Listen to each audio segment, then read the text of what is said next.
several things. First of all, welcome back to So Shameless, right? Welcome back. It's a new year. But same niggas. It's a new year. Same niggas. Same exact niggas. I walked in mad at you, but you triggered me as you always do. How did I trigger you? You want to... How did I trigger you? Because I was standing on your stoop. It's not summertime. I called, no answer. Said, all right, let me take a second. Mm-hmm. Call again, no answer. Okay. I'm pussy. I look around. I'm looking for his car. I'm like, his car not even. I was like, this nigga better be upstairs. I called the third time. Second trigger. I called the third time.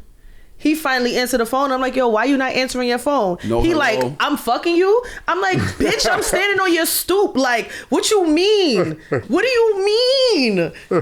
You can't talk regular to people?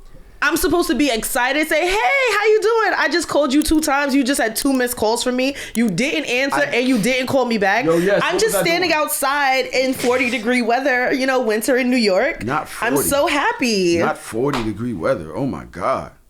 Like, she called me at 140. Uh-huh. And 141. Because I answered at 141. Nah, son. My nigga, she called at 140 and 141. Mm-hmm. The third call I answered at 141. She's outside for a minute. I called at 138. Then I called at 140. Mm-hmm. Then I called again at 141. So from 138 to 141, I'm just standing at the door. And somehow that was me stressing her out. No, I didn't say you stressed me out. I said you triggered me. Because why would you answer the phone? Because why would you answer the phone and say... My phone not being it, my car not being around triggered you? No, I didn't say that triggered me. You literally said, oh, I hope this nigga... Not, that's that anxiety start rushing. Mm-hmm. You but when I come in, I'm like, oh, why you're not answering your phone? You like, am I fucking you? Not, oh, my bad, let me come open the door. You know what I'm calling you for, nigga. Why you talking to me like that? Because you know what I'm calling you for. Why was the door not already open? Because yesterday locked it.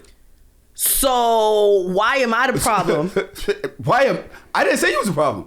You said I'm the problem. No, I did not say you're the problem. Does anybody else? Look at you mincing words. Does anybody else hear what's going on here? Setting up the studio. All of this said, the whole thing started. New Year, same niggas, welcome and I said y'all. Because you triggered me. We back in the studio.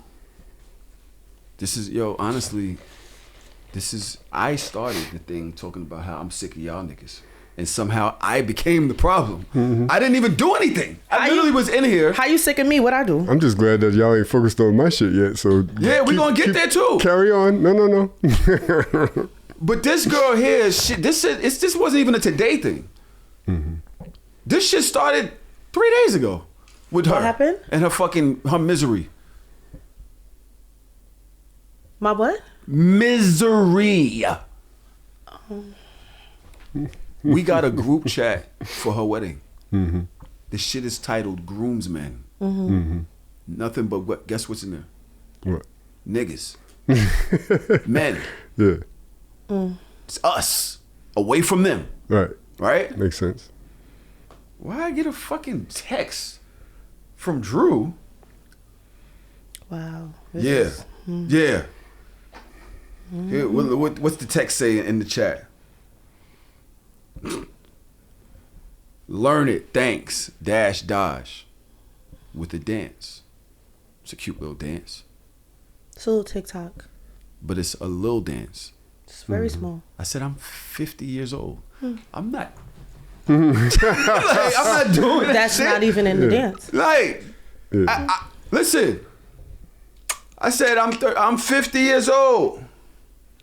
Mm-hmm. Greg. Mm-hmm. Now it's me and Greg responding.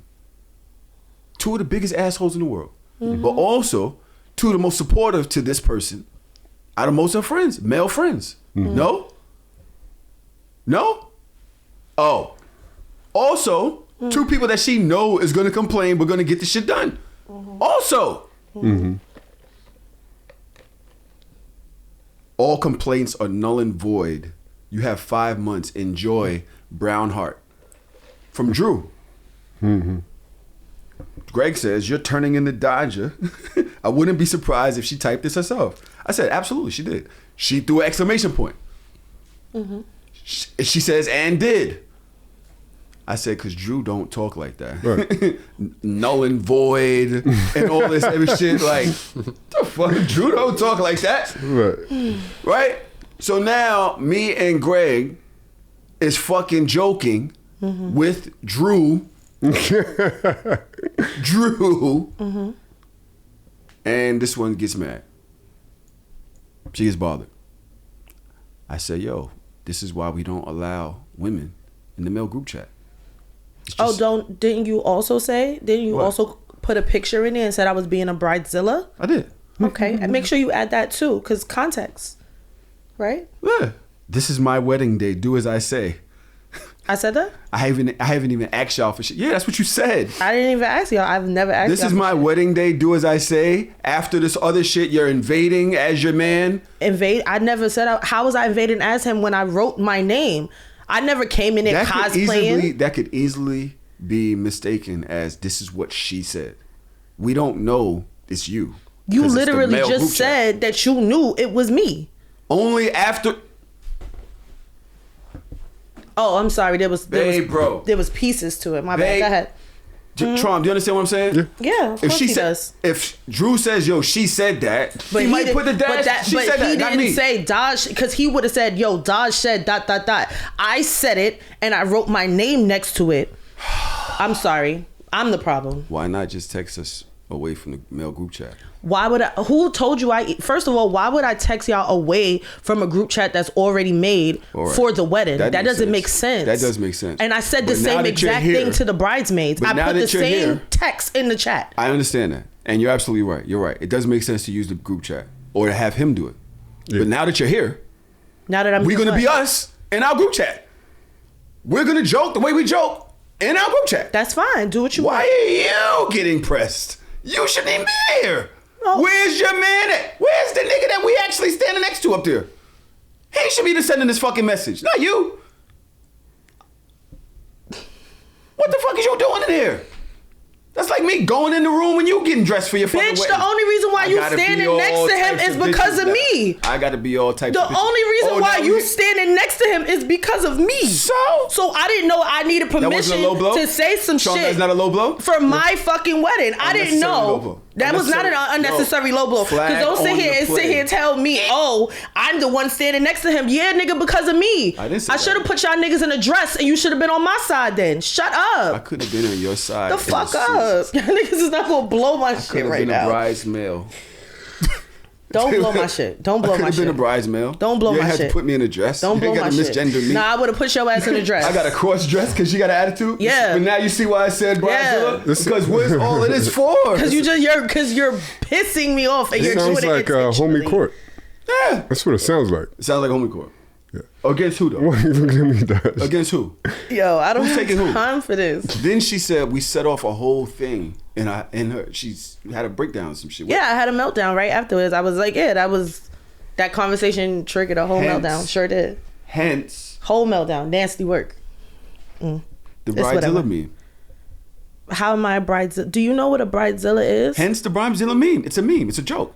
But it's a it's joke. not- But literally, you having a whole breakdown over me and your other best friend joking at you. That wasn't the breakdown. That wasn't why I had a meltdown. That wasn't it. And this is one of those times that it irritates me being the only woman in this space, because I can literally break it down and synthesize it to y'all, and y'all not going to get what I'm about to say. Why can't I get what you're gonna say? You didn't even say it. But you just tugged on every female out there, their coat strings, and they already crying. They're already mad because you just said that. Stop leading the witnesses. Okay. Say what you gotta say. What happened? I feel for you. You don't. You don't even know I'm what just you telling feel you. for. I know, What do you have feelings because for? I want to negate what you said. And honestly, I'm trying to be impartial, but I'm trying to hear both sides. I didn't hear enough of your side, Daj. I didn't say anything yet because all he did was condemn me for going in the chat of my wedding. Like, am I not allowed to say things as it pertains to my wedding? I didn't know I wasn't allowed. I didn't know only Drew can speak to them. Meanwhile, I'm the one planning this wedding. So what the fuck is he going to say to you? What he supposed to say? What can he say? Thinking about it from Pause. I'm a pause because everybody up here is engaged. No. Shut up. I don't care about that. I don't care about the joke. It's the joke is not the problem. But okay. The joke was never the problem. I'm one of the jokiest niggas here. It's not the problem. You wasn't joking in that chat though. It wasn't. That's not the problem. The fact of the matter is when you're planning a wedding, and these are experiences that I don't know if either one of you are going to be able to understand from this standpoint, because you both have women that are very like I feel like they're organized enough that they will probably take hold of most of the planning of whatever it is that y'all decide to do. So with that being said, I am having an issue as it pertains to my wedding of too many people giving me their opinions on what I'm asking them to do. So at the end of the day, being a bride is one of the few times in life I feel like people are the most selfish, because you have a vision for what's supposed to be the biggest day of your life. And I'm just constantly tired of me coming up or saying anything and there's always some type of pushback. Oh, but this. Oh, but that. ... And it's just like, yo, damn, is there going to be one point when niggas just be like, oh, that's what you want? Okay. I didn't ask for a lot. I didn't even say the dance was going to be in the... No, stop. I didn't even say that the TikTok dance was going to be in the wedding. It like, because if y'all learn it and y'all look stupid, I'm not going to have y'all out there looking stupid. Literally, it was just one of those things like, I'm like, oh my God, this thing is so cute. This song is stuck in my head. I would love to do this at my wedding. So I put it in both chats. And the first thing you said, I'm 50 years old. I let that rock. The next thing Greg says, I got 3 kids. And I'm like, I'm sorry. Damn. I love that response. Like, I'm like, you 50 years old, but you was doing a whole Beyonce choreography in the middle of the town, but you can't give me 30 seconds? All I'm asking for, and mind you, again, I didn't even say stop. Stop. I just would like to know, because I never, you talked about the whole time I was talking. Let it cook. You talk, get the fuck out of here yesterday. Let it cook. You talked the whole time I was talking. I never said no. And at what point in our relationship, as loving and contentious as it is, it doesn't has fucking anybody matter. ever said something and somebody said okay? But I feel like this is one of those times, and the minute that I give any type of pushback, the first thing that pops up is you put a meme in that says I'm a bridezilla. Like, I am actively trying my best not to be that person, and I'm like, yo, I haven't even asked y'all for anything. Like, I personally have not asked any of y'all to do anything that's like outside of like the norm. Like, all right, you got to get a suit. Like, even in saying like, yo, if the suit is too expensive, like, I don't even mind helping niggas pay for the suit. Like, everything, every step of the way, I think that it is. And everything, every step of the way, I think that I've been very accommodating. I've been very much trying to hear both sides.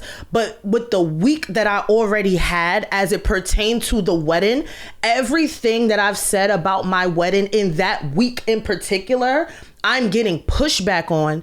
And I didn't say like y'all were the reason. I said y'all triggered a whole meltdown, because that was like the 4th, 5th time that I said something about my wedding, and niggas just can't be like, yo, that's what you want, Daj? Cool. Then crack the jokes. I don't give a fuck about the jokes. Like, these jokes gonna fly. But the first thing it is just like pushback, as if I asked y'all niggas to read the Bible. Which one was pushback? Both of y'all. What was the pushback? The pushback was, and I was like, hey, y'all, learn this. That's it. And that's all I said. And I did the same thing in the girls' chat. You know what they didn't do? They didn't say shit. Why? Because it wasn't that big of a fucking deal. If you feel a way about it, go text each other on the side. No, I didn't. I got to text on the side? Text somebody on the side to complain, nigga. Out of our group chat. The first thing you said, I'm 50 years old. Where the niggas joke. I'm 50 years old. Okay, the niggas joke. Cool. It's all fun and games. Let me say this first. I want y'all, then y'all have fun. Do your thing. Don't learn it. Let me say. No, don't learn it. Don't learn it. It's cool. I got it. Yo. No, I'm good. Let me say this. No, there's nothing to say. I want to do the dance. No, I'm good. I don't want to do it anymore. No, I'm straight. Come on, man. No, I'm all set, baby. This is what I'm saying. Nah, I'm good. You shouldn't be in the male group chat. If it was, don't tell me where I can't be about in my own wedding. I'll be in every group chat when it pertains to my wedding. Are you crazy? So our group chat is you could be just be in the male group chat because it's about your wedding. We have to like be policed by you? It literally says the groomsmen group chat. You act like I infiltrated y'all personal friends group chat. It's not group chat. It's my group chat. No, it ain't. It's me and Andrew's group chat. It's Drew's group chat. You right. Y'all do what y'all want. I'm good. I swear to God, the way that I felt that day, if I could have canceled that whole wedding and gave all y'all niggas y'all money back, I swear to God I would have. I promise you. I was so fed. I'm so fed up with this wedding. With us? I'm the one that I speak to the planner. We check in 3-4 times. When the last time you checked in? All right. We checked. If you need anything. You check in with Drew? Yeah. Do you need anything? Let me know. Yo, fellas, let's pay your tickets. Do you need anything? Let me know. You're gonna ask Andrew that. You never asked me that. You asked Drew as a support system to Drew. Yeah. Because who's planning the wedding? You and Drew. Okay. That's what I would think is y'all thing together. Okay. So on his side, the men need support too. Yo, you need anything? Yo, this is what I need. All right, yo, we could do this. We could do that. Yeah. Okay. Has he ever said that he needed anything? What he said he needed? I don't know. It's in the chat. Okay. Did you don't be reading it like that? No, I don't read you. Why would I? Come on. How do you know what I haven't done? You're good. You got it. You win. There's no way that I was going to know that me saying that was going to send you on that road. It doesn't matter. Neither that you wouldn't be able to understand the context of me and Greg joking. No, I understand the context. Being that we all have a very jokey relationship. I 100% understand the context. We say is jokes. You're right. Everything is a joke. I don't think that Greg saying I got 3 kids was him saying I don't want to do it. Okay. I think he was just following up with the joke that I said. Right. The joke that you started. Yeah. Yeah. That then also went into calling me a bridezilla when I didn't even do shit. But as it was a meme. Okay. I didn't call you a bridezilla. You're right. It was a meme. It was a meme. I feel beaten. Go ahead. Tron, what do you see here? Yesterday, shut up. I don't think anybody's wrong. I'll start with that. Don't disagree with Daj. So, you know what's interesting? I was going to ask Daj, do you really want me to tell you the rest of my opinion? Sure. Even if it's more in favor. All right. Sure. Go ahead. So again, let me start off by saying, Daj, you're not wrong, but there's always different ways to view things and think about things. Mm-hmm. What I heard from Tahoe was like, I'm gonna joke with you because you know that, but I'm gonna get it done at the end of the day. And I believe that. And I believe that with Greg. Mm-hmm. I also believe that how is he supposed to know that this is gonna trigger you in that way? This is the type of relationship we have. Mm-hmm. I thought all of the shit was funny, down to the bridezilla meme and everything. It sounds right on brand with y'all relationship. Mm-hmm. It's probably what I would have done. Probably. In all my men group chats, mm-hmm. I can't put something in my group chat with men and be like, learn this, and expect to be taken seriously. That's just not how we talk to each other. So right. I say that to say, Daj, sometimes, again, I'm not saying that you're wrong, mm-hmm. but you also have to understand the way that you address people is the way that they're going to respond. Okay. And you could have addressed it differently and understood the room. Oh. It's just a suggestion. You know I could tell. I could feel you getting defensive. I'm not getting defensive. I'm just offering a suggestion on saying, like, you could say the same thing in a different way without... Right. Because that's not going to be received well by that group of men. When I say well, it's like cats ain't going to just be like your the bridesmaids group and just be like, okay, like niggas just ain't built like that. We gonna have jokes on it. Learn this. Right. Like, what is this? Like, we're gonna do a TikTok dance now. It's you're giving me fodder for jokes. Don't touch me. I swear to God. No. It's good. No, I'm fine. Just don't touch me right now. No, I'm fine. Just don't touch me right now. Thank you. Niggas are, and my male friends frustrate me too. It's hard for us to get together to do anything. Mm-hmm. Tahoe even admitted one time, like, niggas don't RSVP for nothing. It's hard for us to plan shit. Yep. But you gotta move accordingly with them. I can't put something in the chat and be like, hey guys, RSVP to this by Tuesday and expect just because I say it, it's gonna happen. God forbid. If I have the same chat with my my lady friends, it'll happen most likely. You got to know who you're talking to. Why. You got to know who you're talking to. I know who I'm talking to. It's fine. Yesterday. We're good. I've never in my life wanted you to disagree with me more. Please leave the camera on wide, turn your mic on, and say something. You want my opinion for real? Yes, your honest opinion. Even if you don't agree with me, it's perfectly fine. Just keeping it short and sweet. Like, I mean, y'all niggas is going crazy. Like, she said, do something in the chat. Like, why y'all niggas? You talk about you 50. Like, just learn to dance. Shut up. Like, just I thought it was do it. Drew. Like, but you obviously knew it was Daj. Drew's no, not. I didn't. Drew's not sending brown we hearts. both thought it was Drew. Drew's not about to put a Drew's TikTok in y'all chat and be like, learn this. That doesn't We even make sense. thought it was Drew. Okay. Everybody thought even it was though Drew. it had a dash with my name next to it. We thought it was from, he's saying, no yo, quotations, she said do this. no quotations, no nothing. Like, hey, yo, y'all, Daj said to learn this. I literally came and learned it with my name next to it. With the very simple, because I'm not in y'all chat. Crazy. This is my true perception. Okay. I'm thinking that he's saying I'm not telling y'all to do this TikTok. My wife is telling y'all to do this TikTok. Right. That's what I'm thinking. So we're joking with Drew. Mm-hmm. Even after I wrote it again. Once you said no, it's you, then we're joking with you. Oh. But even then, we don't know you're serious or you're like. I didn't know I've been jokey at any point of planning this wedding. I don't know that. That's my fault. I needed to read the room and understand that my friends think that when I'm planning my wedding. If you can't be jokey, then that's the Zilla part. Oh, that's the Zilla part. If you're telling me that it's gotten to a point where you can't even take no jokes, nothing about it. No, I said I don't have a problem with the joke. I have a problem with the fact that before the joke, it wasn't just like, we got you, and then jokes. You was talking to Drew. Drew know we gonna do it. Oh, what song is it? I don't know. I looked at it. It said, do this, then do this, then do this. Right, I'm looking at it like, yo, I don't even know if my body does that type of shit, but I'm going to do it. And you see me doing the Beyonce dance. My body don't move like that. But what's the song? Just the song? I don't know. What does it sound like? Cadence? I don't know. Anything? I bet you I saved it to my phone. I bet you it's in my photos. So that your photos? Yes, so that I wouldn't lose the motherfucking thing. I saved it into my phone. Mm-hmm. Where is it? Right here. Right. So that I could learn this shit. Did you ever listen to it? Yes. So what's the song? I told you it said do all of these things. I don't know. I'm not going to play it right now because I don't know if it's going to be copywritten. I don't know. Let me see. You don't know. What's the song? What song is this? This is your first time ever hearing it.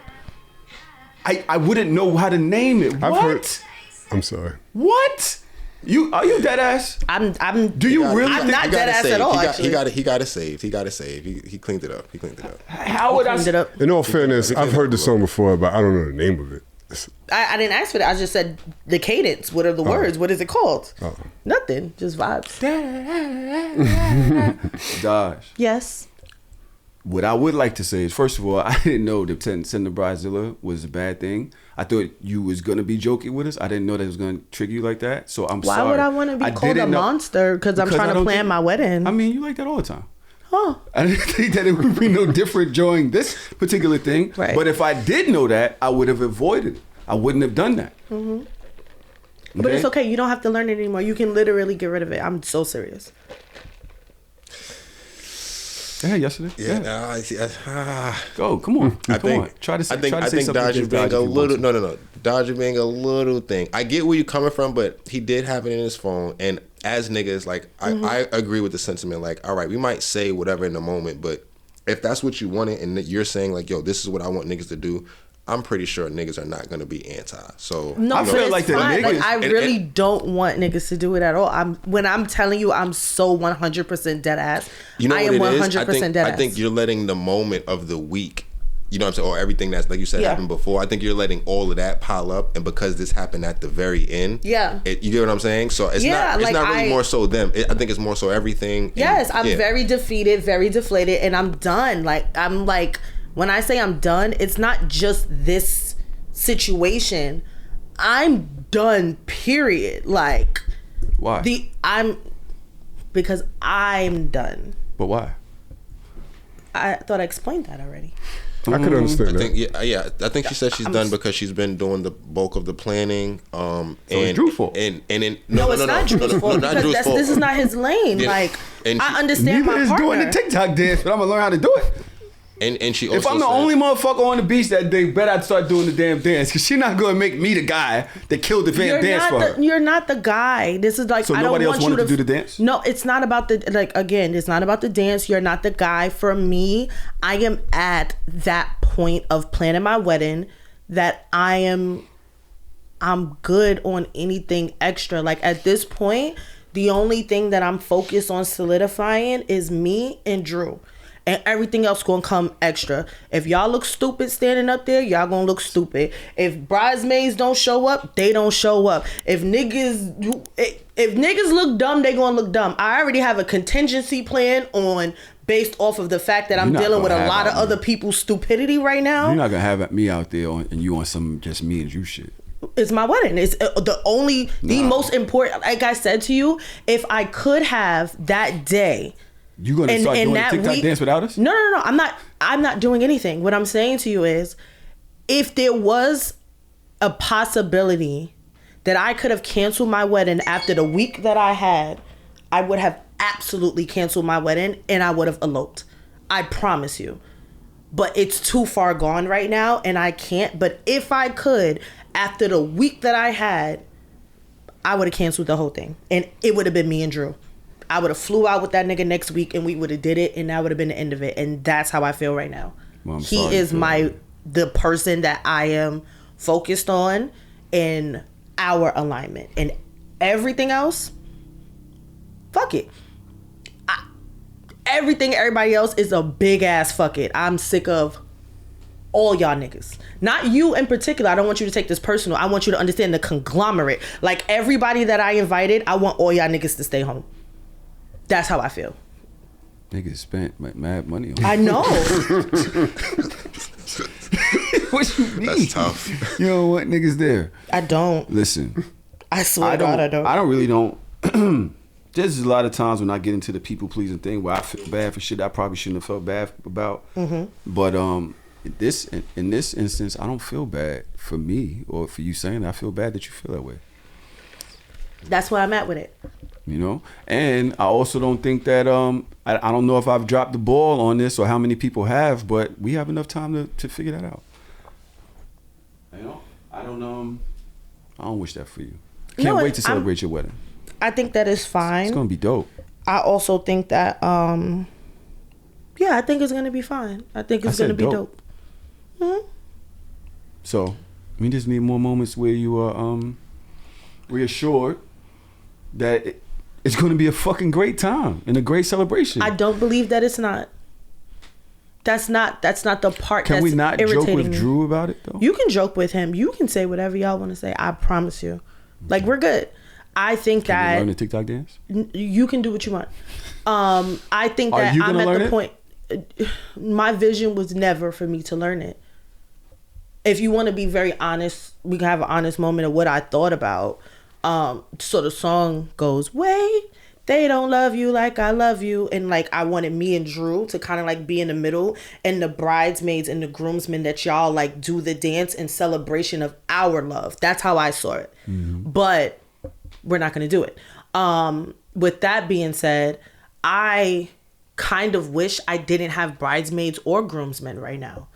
I kind of wish that everybody could just come and just be a spectator. But again, it's too late for that conversation because of the amount of extra conversation I feel like I have had to have to try not to be a bridezilla. Like,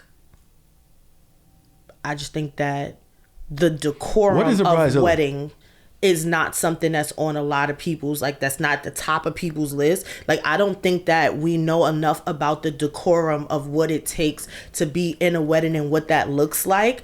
And I'm also not in a position where I feel like having to teach decorum, sensitivity, empathy, and decency. So I would rather everybody just sit the fuck out there and leave me alone. I don't have to tell y'all niggas nothing, and it would just be me and Drew. But unfortunately, I'm not there, and I can't do that. So that's how I feel. That's all. Because I just don't understand how somebody, if you're a part of a wedding party, I just don't think that people in wedding parties should have grandiose opinions about anything because it's not about you. you're not the center, you're not the focal point. It's one of those things that is literally about those two people. And when you start bringing your own shit into it, that's a problem for me. Like, I'm just at the point in planning this wedding that I wish everybody would be like, yo, that's what you want? I got you. That's what you want? I got you. Say less. And I have not had that at any point in this wedding. After planning it for 2 years, I have not had one person outside of my maid of honor. Like, Tuli is really on it. Like, what you need, da-da-da-da. What you want to do this? All right, it don't fucking matter what anybody say. If that's what you want to do, that's what you want to do. And very much willing to be my enforcer in that way. But when you told us to come out there, we said, all right, that's what you want. When you told us to buy the suits, we said, all right, that's what you want. You said that, but you're not thinking about the other people. But you just said anybody, you've not had anybody say it. I said at every point of planning this wedding, I have gotten pushback. At every point. It doesn't necessarily mean you, because you can even think about it about the best man. Let's not. Can we not? No, but you understand what I'm saying. You get my point. From every point of planning this wedding, there has been pushback from somebody. There has never been one decision that was made where, as a conglomerate, the answer was, that's what y'all want, we got you. There's always somebody giving pushback. When you're putting the cost of the wedding, a lot of it onto the people that you got doing it with you, mm-hmm. They have a right to say, oh, but that's a little too expensive for me. And then what's the next do this. Most, can I do that? But what is the next thing to do and say in that situation? I don't think that I can afford to be here, but I can be here. Or I don't think that I can afford to be here. Thank you so much for the invite, but it doesn't fit in my scope. And me and Andrew will never be the people that be like, oh, fuck you, bitch, you can't. Like, damn, I feel like that's a hard one to everybody, pull. That's their pride. That's ego and pride. That has nothing to do with us. It's always going to be yo, you could have did this instead, or you could have did that instead, or why'd you do it like that? When it's about you, anything a person does that doesn't align with, if I say, yo, I can't make it, you're going to feel like, yo, nigga said he couldn't come. You can say no now. But there's going to be some stain there. Anything that you move away from how you design it is going to make you feel away. That's not true. Because Drew, no, it's not true, because Drew won't give a fuck. He'd be like, nigga can't come, all right. You might feel away. If I'm telling you, understanding that I'm an adult. 2 years of people saying, I can't do this, I can't do this, I can't do this, I can't do that. 2 years of people just not giving no option, but you know what? Can't go. Nope, can't do this. Nope, can't get that dress. Nope, can't get these shoes. 2 years of that, you could be sitting right here in the same situation. I don't believe that. Well, what I'm saying is this, right? Because I don't even want to argue with you about your feelings right now. I think you need a spritzing of positivity. I think you just need some good. I just think you really need some love right now. And, no, I'm good. Andrew, he fixed it. He fixed. I can't tell. He did. You brought it up. And this all started because when you was back here and you was like, yeah, you was fixing the thing. He was like, yeah, I find myself not having a lot of unnecessary conversations because all I do now is say, okay. And I was like, since when? I was talking to Drew. I'm talking about with women, not with niggas. Niggas, you can have this and no, you niggas, you could joke, you could have a whatever. You could have a nah, I'm serious and be like, oh, all right.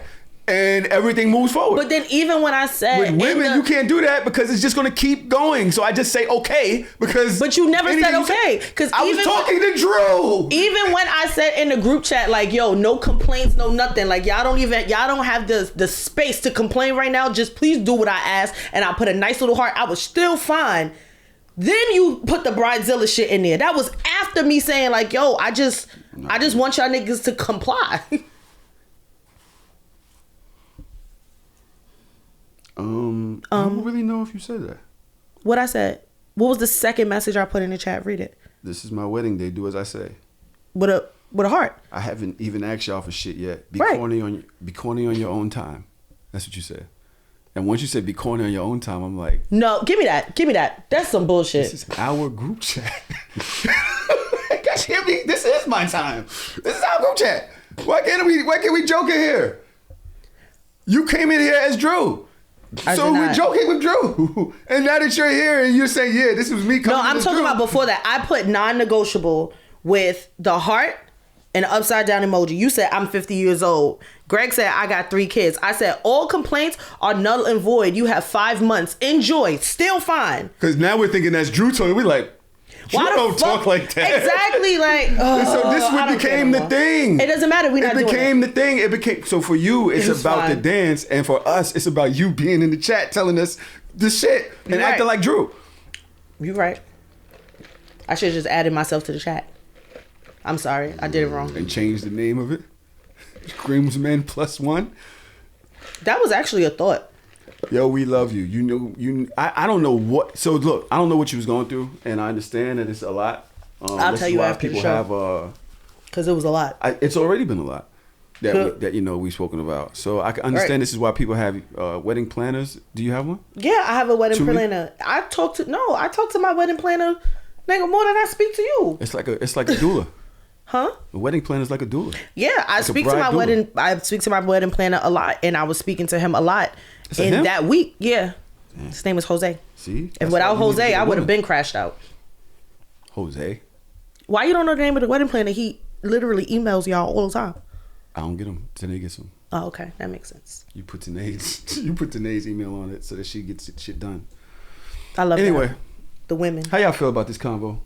Y'all all right? That was harsh. That was heavy. It wasn't harsh. It was heavy. I don't think so. I'm fine.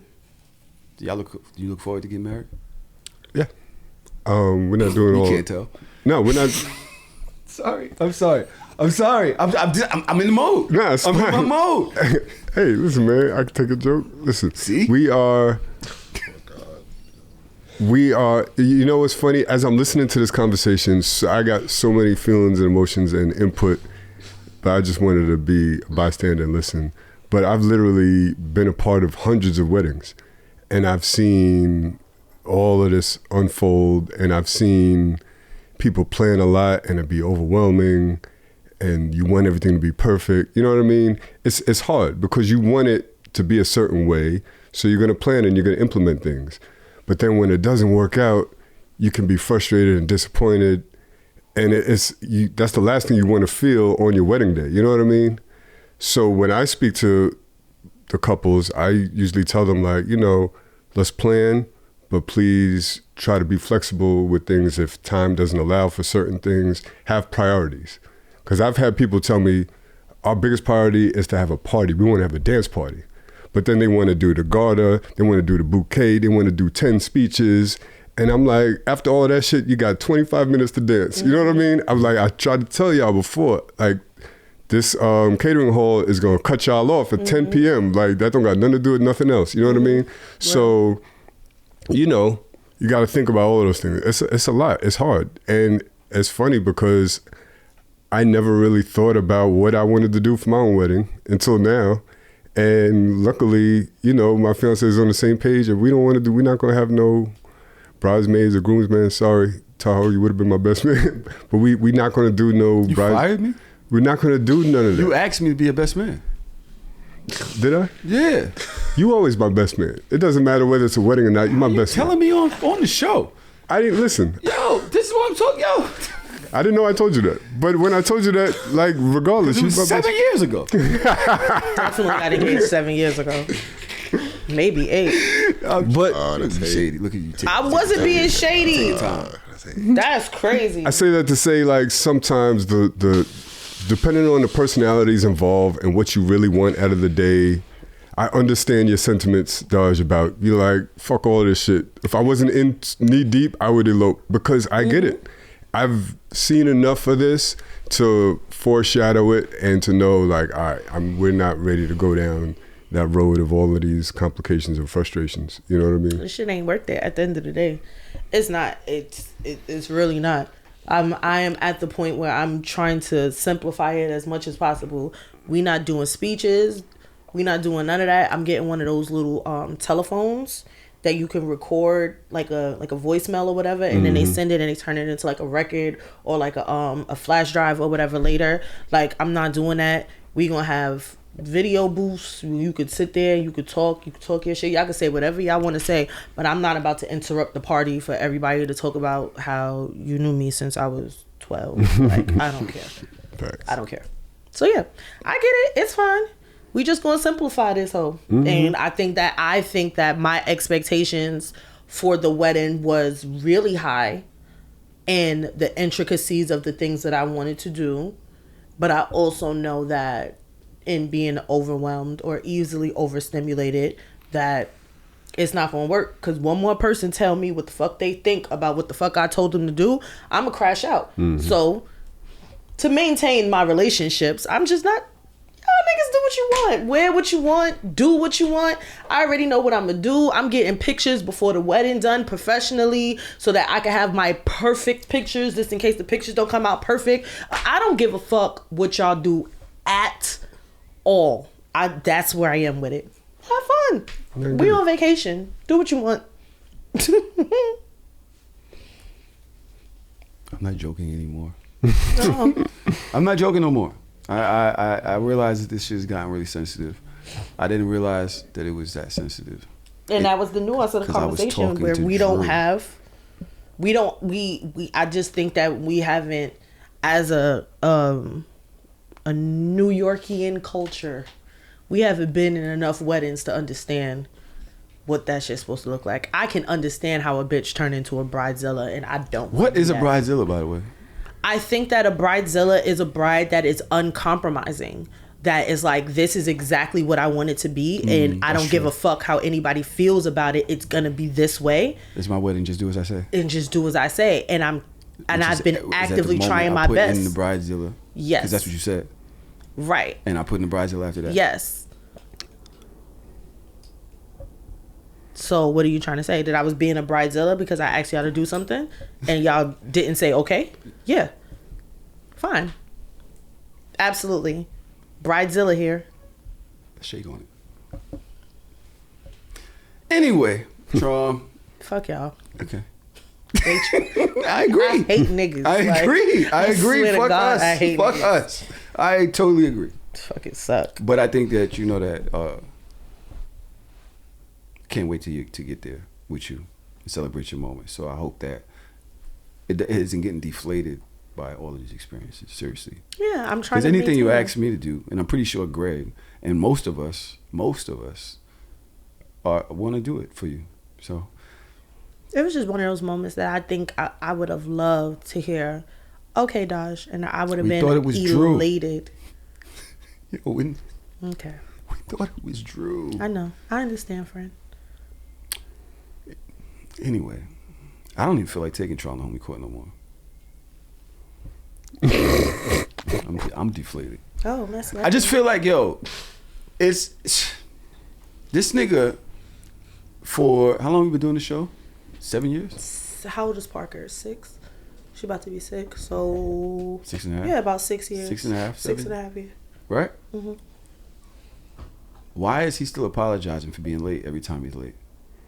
I don't apologize every time. You sure don't? I apologize today. That's your excuse? Yeah. It's not an excuse. I'm just telling you what happened. Well, why do you always got to be late? And you live a block away. Yesterday came from somewhere else completely, which we don't. Can I touch on that? I really thought about that. It has nothing to do with being a block away, because it has to do with if I have to be somewhere, I know. How many weddings were you late for? I've never been late for a wedding. Actually, nah, that's a lie. That's a lie. We got him.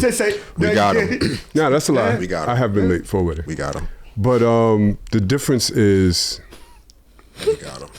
It's time management, right?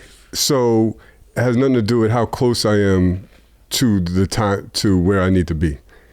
If I got to be here, and I have to leave my house at 1:45 to get here, it don't matter how far I got to go. It's leaving the house at 1:45 or not. That's the problem.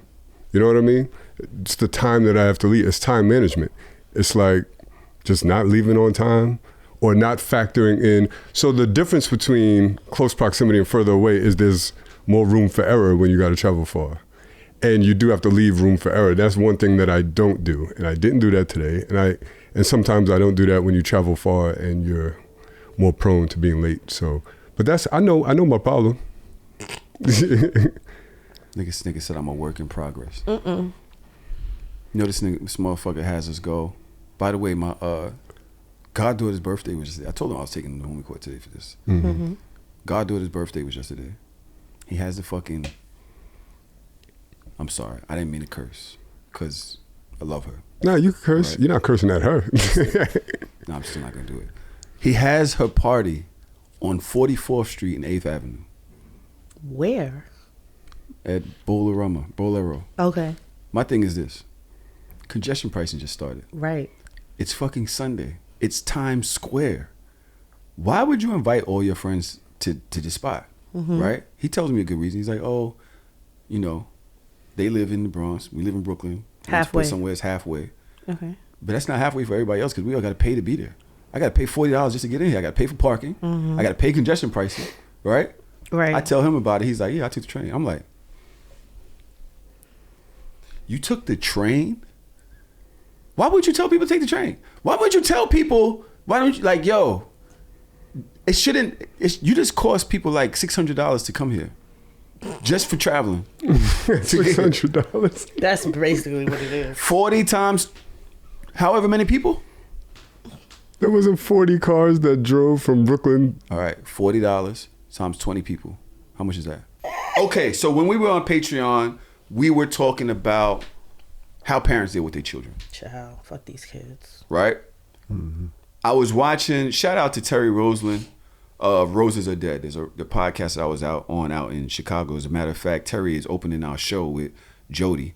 But his show, he had a clip about a situation that happened with him and his dad. Mm-hmm. Like, y'all to hear it. Here it goes. One of the things that's hard to get my father for, I used to sneak my girlfriend in the house, right? Mm-hmm. He knew. I thought they wasn't catching me. I was in the room right next to, I don't know what the fuck I was thinking. And I was sneaking in the crib probably late as hell at night, 2 o'clock in the morning or some shit like that. He came to me one day and he was like, hey, I know what you got going on. I know what you're doing. And it's cool. But if your mama find out, she gonna be fucking pissed. And that's on you. And I'm like, okay, cool, whatever. So Pop's on some player shit, but I just gotta make sure moms don't find out. Sneak in there one day, my mom come banging on the door like 4 in the morning. Boom, busting the door. She kicked my girlfriend out, but she talking to my girlfriend like she was some girl on the street that she never met before. I'm like, do you know her? Like, this is like my girlfriend that you see all the time. How the fuck is you going on for her like that? Like, she was talking crazy to her, kicked out and shit. So you know, 4 in the morning. You know, my girl like blue, like overly blue, embarrassed, all of that. My dad came to the door and went the fuck off, bro.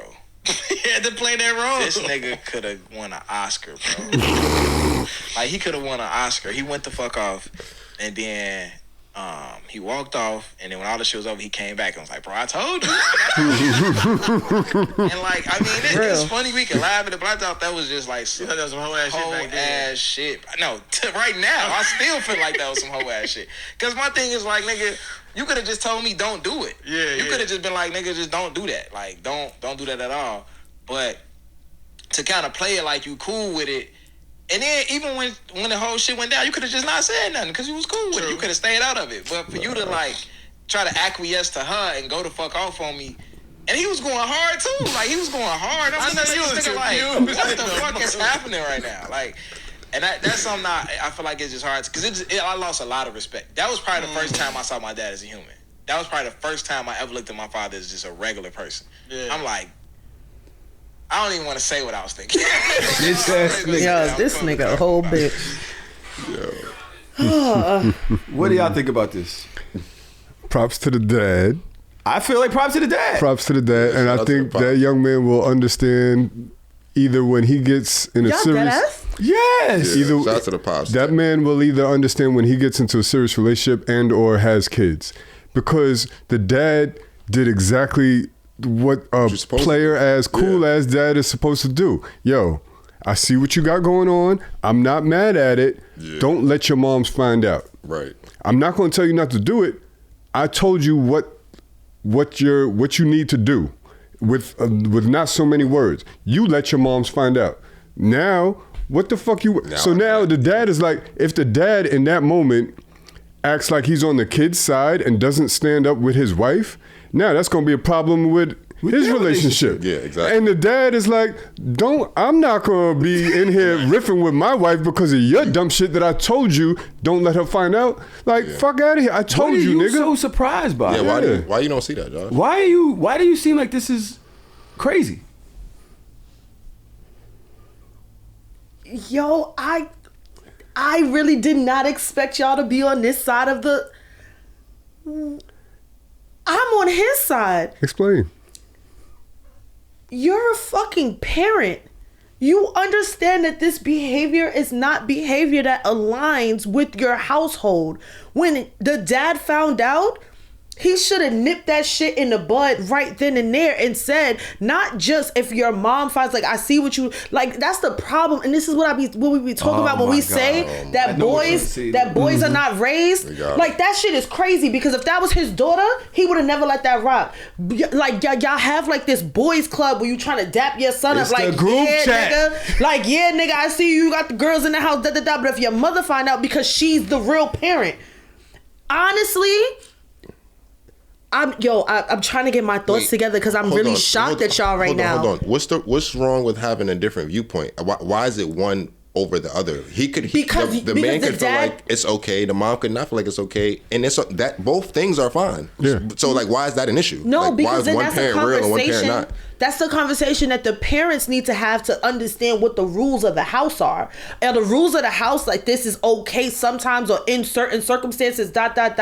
Honestly, I can understand why he would lose respect for his father, because I would have lost respect for my father too.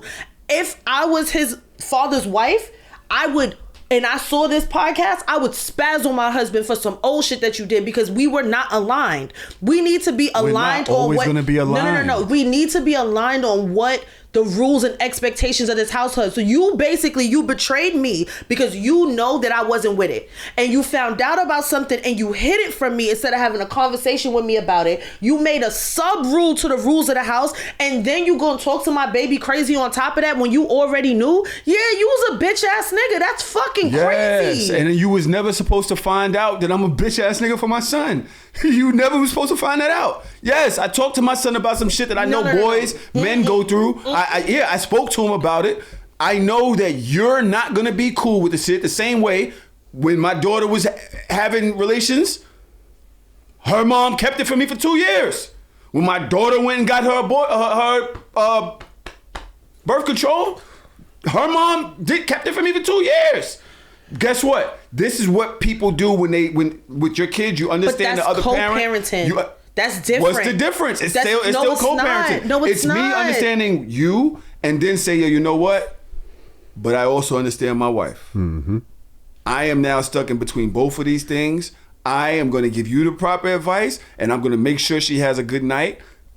Don't let this shit come back around, because that's my wife. But that was gonna always come back around. No, because he could have stopped. Just listen to what I told you. No, there's no way. No. Do y'all know what the definition of integrity is? Oh yeah, but I also know the definition of women. Nah, you talking about being aligned? Okay. Yo, there's certain shit that as a man in the house, you just let your wife get her shit off. Mm-hmm. You're not always gonna agree, bro. But she's the woman of the house. No, she runs it around here. No, and that's I want not peace. True. When it comes to parenting, no one person runs anything. You have your point of view. I have my point of view. There are gonna be things that you're okay with that I'm not okay with. But that's when the adults come together and we compromise. Like, yo, at the end of the day, am I really okay with this? No. But if you think that this is fine, I'm gonna add my stipulations to this, and it is what it is. I'm not gonna be happy with it, but we are raising this person together. That shit was fake as fuck, and that shows a lack of integrity in my husband. You lack integrity. I'm not even mad at the kid no more. I would go and apologize to my son. I would go find that little girl and apologize to her too, and I would have all the smoke from my husband, because at the end of the day, you presented yourself to be one person in front of me and somebody else behind my back. That's some bitch ass shit, and me and my husband, we would have static. 30 years later, we would have static, because why the fuck would you move like that? That shit was wild. Because if you really cared and you really didn't care and it really didn't bother you, then be the fucking man of the house and be like, yo, babe, this is what's happening. I don't think, you might not like it, and I can understand why you don't like it, but at the end of the day, I think it's okay. Let me have this moment with my son, and I would have shut the fuck up. I think that she got a lot of points. Trom, you disagree? Hold on. I think she got a lot of points. Okay. And this is why his son is a bitch ass nigga for letting himself get caught. The reason why he's just a fucking kid. Kids are stupid. No, he wasn't a kid. They was fucking. He was in his late teens. So this is why, Daj, you made some excellent points. The reason why I still disagree is because the dad was never mad that he was in the crib smashing. He would have been fake to be like, I'm mad at this. He knows that he's not mad at that. But what he did know is that, yo, don't let your mother find out. And guess what?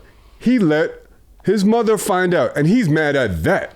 He's never wavered on where he stood on that. He didn't come in trying to, and all of a sudden he was mad. I would have been mad too. I'm mad at you because you let your mother find out. That's the same shit I told you not to do, nigga. But that's not now what he I'm said. double mad at you.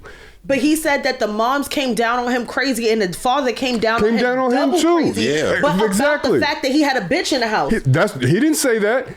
He said he came down on him hard. He didn't say what exactly was said. No. He said that they both came down on him hard based off of the behavior, and then his father switched it at the end, was like, I told you what side I was going to be on. But at the end of the day, sounds consistent. You basically doubled down to stand by your wife and act like you had a problem with something that you did not have a problem with, which is why he lost respect for his father. And for a kid that's been, and even like somebody in my early 20s that have had that moment when you see the flaws in your parent, I can 100% understand, like, yo, my nigga, you was on my side this whole time, but as soon as your wife is around, you don't got the balls to stand up and say, like, yo, I said that this was okay. You let her overpower and make me feel some type of way. Nope. You a bitch. As a dad, I could tell you. Your father's a bitch. I know the feeling. As a dad, I could tell you what he's mad about. He's mad because you don't listen. Nigga, I told you.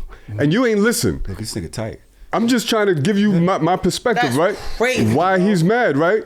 And Tahoe, back me up. I know you feel the same way. Nigga, I told you not to do this shit, and you did it anyway. Yeah, I'm going to be in there barking on you. But the why is going to be different from the wife. They could both be barking on him. His why is different. I don't know I don't know if I disagree with you. But then why come back not mad, saying like, nigga, I told you. Because that's true. At the end of the day, because it was performative. You were being performative, and that makes you fake. Because at the end of the day, when we talk about, like, I tell y'all all the time, like, I really believe in gender roles. Like, I really do. And I really believe that my man is the head of the household. So for you to move like a bitch because you scared of what I'm going to say, I'm going to lose respect in my nigga. If this is what you really feel like, no, it is. Because if you really feel in your heart of hearts, that this behavior is okay, and you stand 10 toes down and like, listen, man to man, boy to boy, this is how I understand this, there was a point where I can't argue that. I'm not a young boy. I didn't grow up a young boy, and I'm also not a father, because I also understand mother to mother or mother to daughter, there are going to be certain things and certain conversations that I probably would be like, listen, don't let your father find out. But I'm also going to talk to my husband. I'm not going to keep that shit a secret. I'm going to be like, yo, I told her X, Y, and Z. We need to be a united front. I'm going to tell you this. So you're being a bitch ass nigga to your daughter then? I'm not being a bitch ass. You just told her don't let her father find out. Then you went and told the father. No. You being performative too. No. That's different, because that's what I'm talking about. That's parenting. Parenting is we are always on the same page. We are on the same page. No, it's not impossible, because that's what compromise comes in. Because there will be times that he feels a certain way about something and I don't agree, that I'm going to acquiesce. I'm going to let him have that moment, and it should be the other way around. So if I'm having a mother to daughter moment with my daughter, I'm be like, listen, you might not like this, but I understand where she's coming from, and I'm standing 10 toes down with my kid, and we gonna have to come to a compromise. Yeah, you could appear to be on the same page. I think that you're doing a great job speaking on how you would handle the situation, and that is not trying to discount what you're saying. What I'm saying is, everybody doesn't have that type of communication that you and Drew have. Horrible. They don't. And a lot of successful marriages that have been together 30, 40 years, and yes, I still want to hear your opinion on this. Sometimes you know where to go with your partner and where not.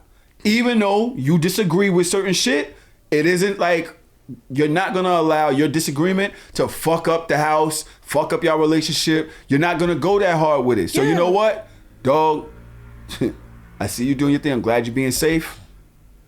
Your mother's she's not gonna fuck with this. I'm just letting you know, right? Don't bring no fucking kids around here. Don't, you know what I'm saying? But listen, I'm gonna act like I ain't see nothing, but your mom's is gonna wild out. Do not allow her to go through that. I'm telling you. Mm-hmm. When this shit comes down, as Trom said, you come in there, you support your wife. Right. You're being supportive to your wife, to her feelings, to whatever disappointment she may be having right now. You're disappointed in your son for allowing this shit to happen. And then you come back around later on and say, yo, I told you. Yesterday, what do you think? I'm right there with you. Like I feel like it's impossible to be on the same page all the time. You know what I'm saying? So I feel like, just like you said, don't let moms find out. Once moms find out, the whole jig is up. You get what I'm saying? So I completely understand. And from the father perspective, you know, like I said before, both people might feel differently about the matter. But to Tyler's point, I'm not gonna fuck the household up just to have a stance on something. But when I'm talking to Terry, I'm gonna let you know, like, if moms find out, I would have told Terry, I would have told him, like, yo, if your mother find out, listen, we're gonna have to go off on you. You know what I'm saying? Like, I think I would have respected that. I would have told him that, like, yo, listen, if moms find out, I'm gonna get right behind her and do this. But you get what I'm saying? And he's wrong anyway. Because why you let your moms find out? Yeah, you didn't go through the proper steps, because you think your mother's stupid. Like, how many times? Like, this is something that he's done over and over and over again. You think that she's not gonna know every single time? Be so fucking for real. And if dad know, and mom is in the same room as dad, nigga, it's only a matter of time. He gave you the proper heads up to change your moves, and you did the same shit. And you gonna blame other people. You're mad at me now? Yeah. For holding my wife down? How was my fault? Yeah, how was it dad's fault? You're mad at me? Where's the accountability? It's not his fault for holding his wife down. Like, that's the I'm not talking about that. So he sees him as a human now, right? You're saying that he's a bad human because of this. I'm saying that if he was not willing to have a conversation with his wife about the rules of engagement when it comes to having other people over at the house, you knew, and all you should have done, if you knew that your wife was going to respond like this, then you should have shut it down as the other parent. You should have shut it down like, yo, it's only a matter of time before you do something stupid and your moms find out. And she ain't finna be mad at me. So you need to stop doing this shit right here, right now. Not give him a nudge like that's your fucking homeboy. Like, yeah, I see you. But if she find out, like, you on your own. But you good though. Because in a kid's mind, going back to what you're saying, my dad gave me the okay. You gave him the okay, but you also know that he's a fucking kid. And a male child? Niggas, come on, son. Y'all know niggas is not that smart. Hold on. And by the way, I brought up all this other shit. I remember when my daughter used to have a boyfriend downstairs. My moms ain't never tell me that. I remember when I told my daughter she couldn't have him down there. Y'all don't remember this conversation? I told her I'm going through a lot of shit, bro. I told her he could not stay here. Yeah. And grandma let him stay here. And kept it quiet. And guess what? Me and my moms would have had beef. Or some shit. Me and my moms would have had beef. But let's not act like, yo, it's just men that do it with men. No. Women do it with their daughters as well. And this is why I'm saying, and I just said that. I said that there are gonna be those mother-daughter type of situations, like girl-to-girl type of situations that I probably would be more okay with than my husband. But I'm not gonna know about some shit going on with our kid and keep it from him. That's crazy. That's only if you know your husband can deal with that information. But if you know that he doesn't deal with that kind of information well, if you know that he's gonna flip out, it's gonna affect your relationship, it's just gonna not go well. You know certain shit about your partner, bro, and it's not always gonna be great. You take the good and the bad. But if that's in your vows. If I'm willing to fight for it and stand 10 toes down behind my kid for is knowing when not to say some shit. Exactly. Nah, so I'm sorry. That shit is crazy. Hold on, can I add something? I think the moms. I think you get a glimpse of moms because he said moms kick Shorty out 4 a.m. So you can tell where she was. I would have kicked her out too. She's at a high level of I would have kicked her out too. So I don't think again, like you say, if the her husband knows your wife, you know your people. You know what I'm saying? So sometimes it's just not worth it to have the back and forth. But it don't mean that we have to agree on the matter. It's just like, yo, you think that, cool? It is what it is. Once we have to revisit it, that's a different situation. But I completely understand. Like, Now, I don't know. So that shit, I am a little bit shocked.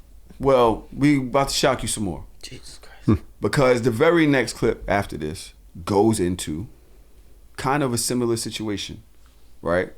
It's different, but it does go into communication with partners and knowing what you can and can tell your partner. Child. Yeah. Children to me. When we were together, I helped raise them. That's why Oh, shit. Back to you picking the wrong clips? Yeah, nah. Gotta rewind it. Yeah, I'm bugging. I don't know where the fuck is that. Yeah. I don't know what the hell. Rewind selector. What the fuck going on? What the fuck going on, friend? children to me. When we were together, I helped raise them. That's why I took the credit card. I have nothing to do with that. No, you're my husband. First of all, I want to know. No. It has a lot to do with it because you took my credit card. We did not have a discussion. Like, I want to know, why did you take my credit card to go buy some other kids? Oh, yes, I do. Yes, I absolutely I do. Yes, I do. I have the video because I need to know. I don't care. So you want to embarrass us like this in front of everybody? And put it on the video at this point, you should be embarrassed. I shouldn't be embarrassed or nothing. Yes, because we're married. Why would you do that? Hold on. Let me get this correct. You're not obligated to buy another woman who you used to date her children toys. You're not obligated to do that. Right. No. What makes you feel like you have a right to do that and take my credit card to buy them? I have nothing to do with that. Katina, it's our credit card. Just because it's your credit card, we're married. So that means it's our credit card. So you're going to be disrespectful like that and spend my money, our money, on some other kids? There ain't no some other kids, Katina. They once was in my life once upon a time. Right. That was my ex and her children. They don't know their father. Their father is locked up and incarcerated. So I bought them kids. Well, I know one thing. You better run me back my money. You better put that money. What do you mean you better run back around me? You don't even sound right. I don't want to hear no more of this. Talking about this. No. You better put my money. Don't walk away from me when I'm trying to have a conversation with you. Make sure you put my money back on my card. I'm sorry. Put money back on the credit card. Pay that shit back. Pay off the gifts. Gotcha. Pay. The motherfucker yesterday. I don't understand. I thought she was talking about like a prepaid joint. I'm like. So basically, that's tough. I said, yo, I wouldn't go and tell her I bought the gifts either. You don't have to tell me that you bought the gifts. Why the fuck would you use a card that I have access to? Stupid. Yeah, you broke ass nigga. Why you ain't use your card? I'm not hiding it from you either. Oh, so I'm pussy. No, I'm not being duplicitous.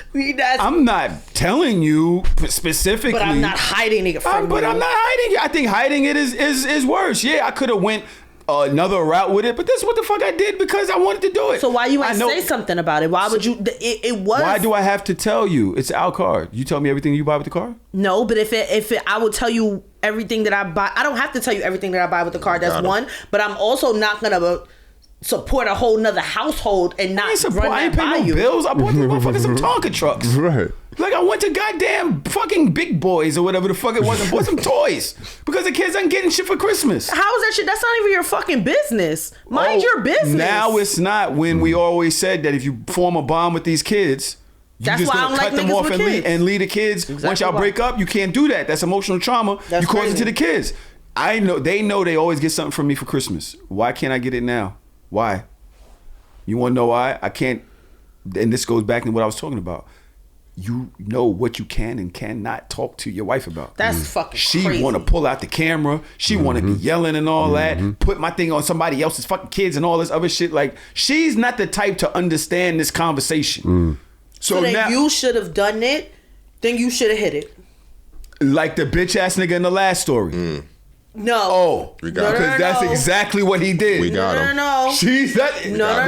Don't do that to me. What? We got him. It's the same conversation that we had now. No. You told this nigga not to hide it. He's supposed to go and learn how to communicate. But guess what? Integrity. You know what else I said? I said that makes you a bitch ass nigga. If you gonna be a bitch ass nigga, then be a bitch ass nigga. If you don't find nothing wrong with what you did, you should be able to look me in my face and stand 10 toes down. No, he did not. He hit it. I'll breach that. There's a difference between a bitch ass nigga and a strategic ass nigga that wants to avoid a conversation with somebody that is not going to understand this conversation, and you don't have the wherewithal, but I'm going to marry you anyway.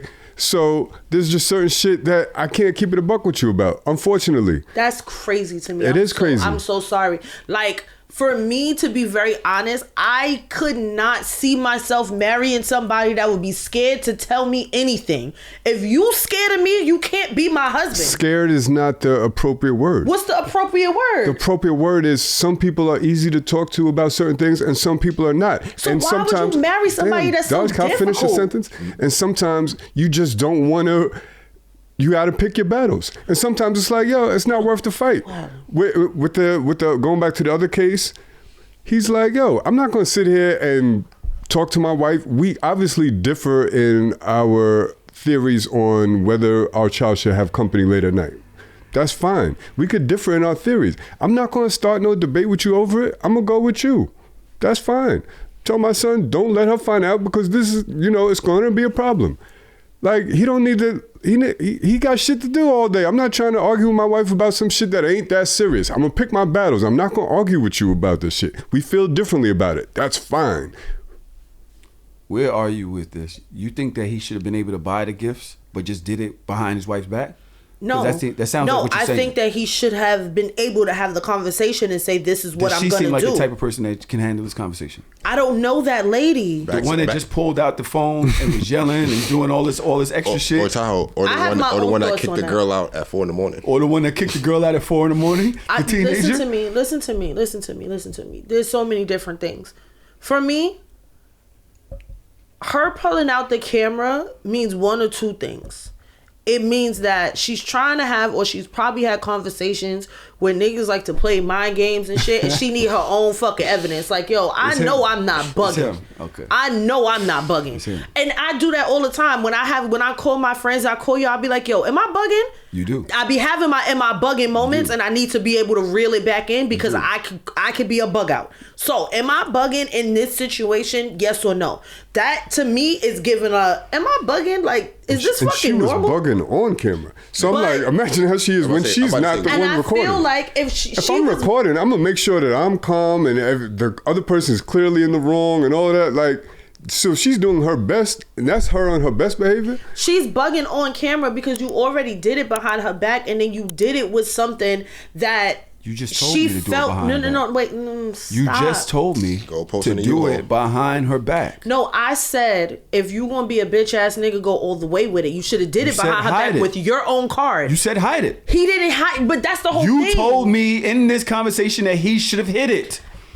So Daj made a good point. Would it have been better if he just used his own card? I think it would have been better if he used his own card, if he wasn't willing to have a conversation about it. If you was going to stand 10 toes down in it and use your card and do your own thing. It's a double slap in the face for you to do it, not talk to me about it, and then use my card so now I see it, and now I got to come to you and ask you a question about charges that's on my card. Like, that is like all encompassing. That is a lot of fucking manipulation that is wrapped up in one thing. That's fucked up. What if it's a joint card? I would have been tight. If it's a joint card. I thought it was a joint card. No. If it is a joint card, that still is not enough for me because you still did it within my eye line. Didn't ask me if I was okay with it, because if it's a joint card, we're gonna see the charges together. You should have did that shit in cash, or you should have did that shit on your own time, on your own card. If you was not willing if you were not willing to have a conversation with me about how I felt about it. So hiding it is okay. I'm not saying that it's okay. You are somewhat saying it's okay. No, I'm not. Don't do that. I'm not saying this is not a right or wrong, a black or white. It's not that it's okay. I think it's fucked up regardless. I'm sorry. Like, I am what part is fucked up? I think the whole part is fucked up. Buying kids gifts. Yes. Okay. I think that is not okay because you're not in a relationship with this person anymore. I understand you might have had connections with them kids or whatever, but buying Christmas gifts, it kind of is giving the illusion that you're still intertwined in this family, but you have your own family. You married somebody else. I think that's a little bit touchy unless you have certain conversations with your partner and they're okay with it. Obviously, she's not okay with it. So you went and did something that you know that she would not be okay with. You did it, didn't tell her. put it in a situation where she had to find out these charges, and then when she brings it up to you, you're like, oh, but this kid's in a situation. Like, if it's a sob story, why you ain't give me the sob story to begin with? It's all the way fucked up. If you was gonna do it and you felt that passionately about it and you knew I wasn't gonna be okay with it, then you should have just fucking did it and I didn't have to know. Yesterday, what do you got to say about this? Damn,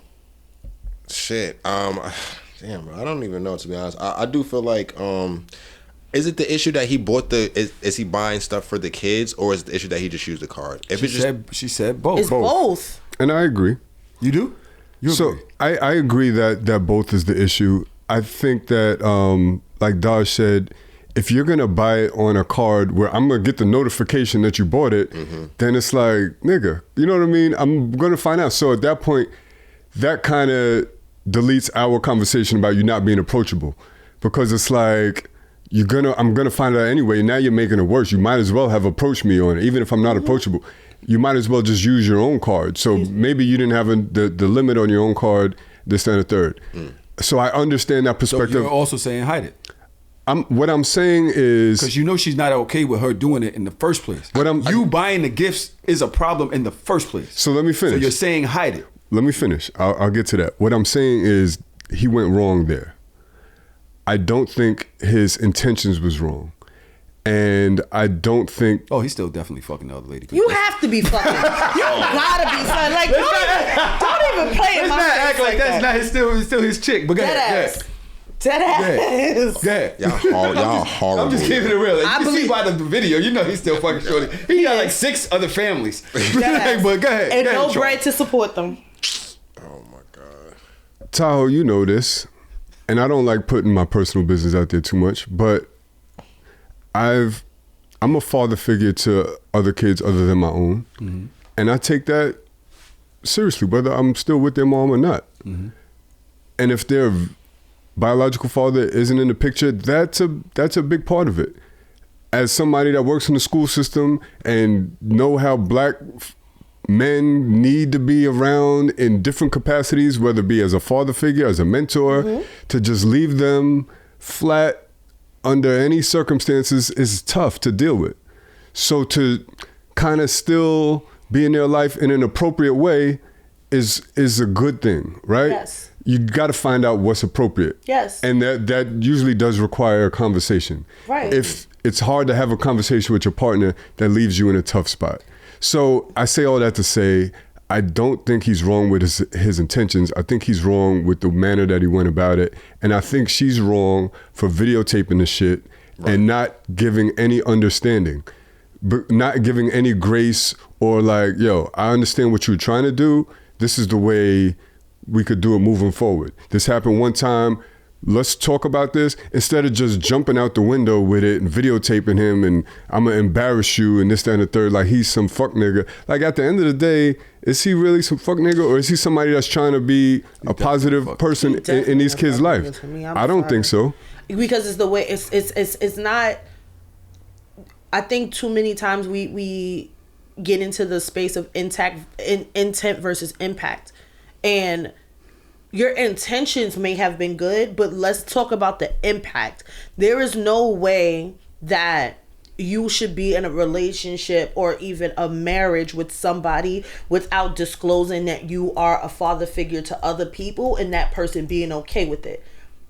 I would not, if I was a mother figure to another child that is from a previous relationship and my current partner is not okay with the bond that I have built with that child, that would not be my partner because you don't understand all the complexities of my life.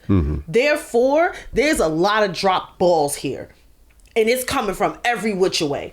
And I don't understand. So you can't tell me, oh, she doesn't seem like the type of person that you can talk to about this and be understanding. She probably does not understand the depth of which you're still involved in these other children's lives. And she found out about it through a credit card statement.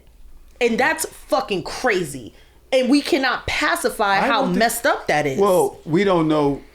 We don't know exactly, right? We can speculate, but I would think that they've had this conversation before, or something about his involvement with them kids. And let's just say he's not him, right? Or he's not what you and my perception of him is, right? Let's just say this is a guy that still is involved in them kids' lives for whatever reason. realizes his wife doesn't like it. It always comes with an attitude. The attitude stays for 3-4 days. There's a darkness that comes across our relationship whenever these kids come up. Mm-hmm. This is a thing. Am I gonna just cut them off or just not involve you in it? Because I already know how this goes with our relationship. Now, I was trying to throw bail to him, saying, "Yo, you know what? He wasn't being duplicitous. Yeah, he used her card because it's his card too. You find out, you find out. I'm not gonna run back and tell you, but I'm also not gonna hide it from you either, because now it looks like I'm hiding something. I'm not hiding anything. How do you hide that? You and we saying that he's still fucking shorty. Would he have used, unless he's the brokest nigga in the world, which we can argue back and forth, I don't know, but would I be using your card if I had my own bread? If I was fucking her? I wouldn't, because I know guilty of something. I know that you're gonna think that I'm fucking her. If I'm just getting the gifts, I'm not gonna hide that from you, because I know it's no other ulterior motive but me getting these fucking gifts. I'm not gonna fucking argue with you about it. I'm doing it out of kindness in my heart for these kids. You got a problem with them kids. I don't agree with your problem with them kids, and so I'm doing it in your face without telling you, because this is how I feel about it. Or it's my silent protest to your bullshit about my relationship with somebody else's kids, that I'm not fucking their mom. And I don't really like the way that you handle it every time we bring this up, guys. Spot on. Do you think it's possible that he did it in a way that was like kind of hiding in plain sight? Yeah.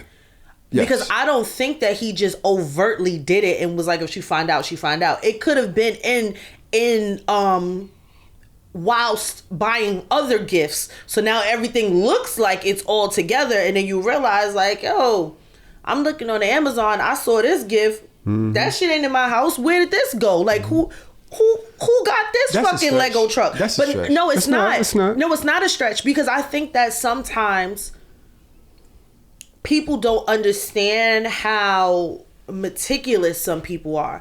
Like, I look at all statements. You know your wife. I look at all statements. I look at all things. But if you hit it, no, men think y'all think we stupid. I think some shit we just don't care about, and other shit. We have figured out your reaction before you even started. We already know what's going to happen. That's a double fucked up. So if you knew this was going to happen and you did it anyway, you're fucked up.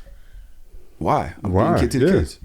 You care more about them kids than how your wife feels? I know that you're going to go through all this, and I'm not going to have you stopping me from doing it for the fucking kids. I will argue with you later. Go live there. It's not about the Tonka truck. So I'll argue with you later than before or during. Go live in the truck. That's a real dismissive statement. Oh, you care more about...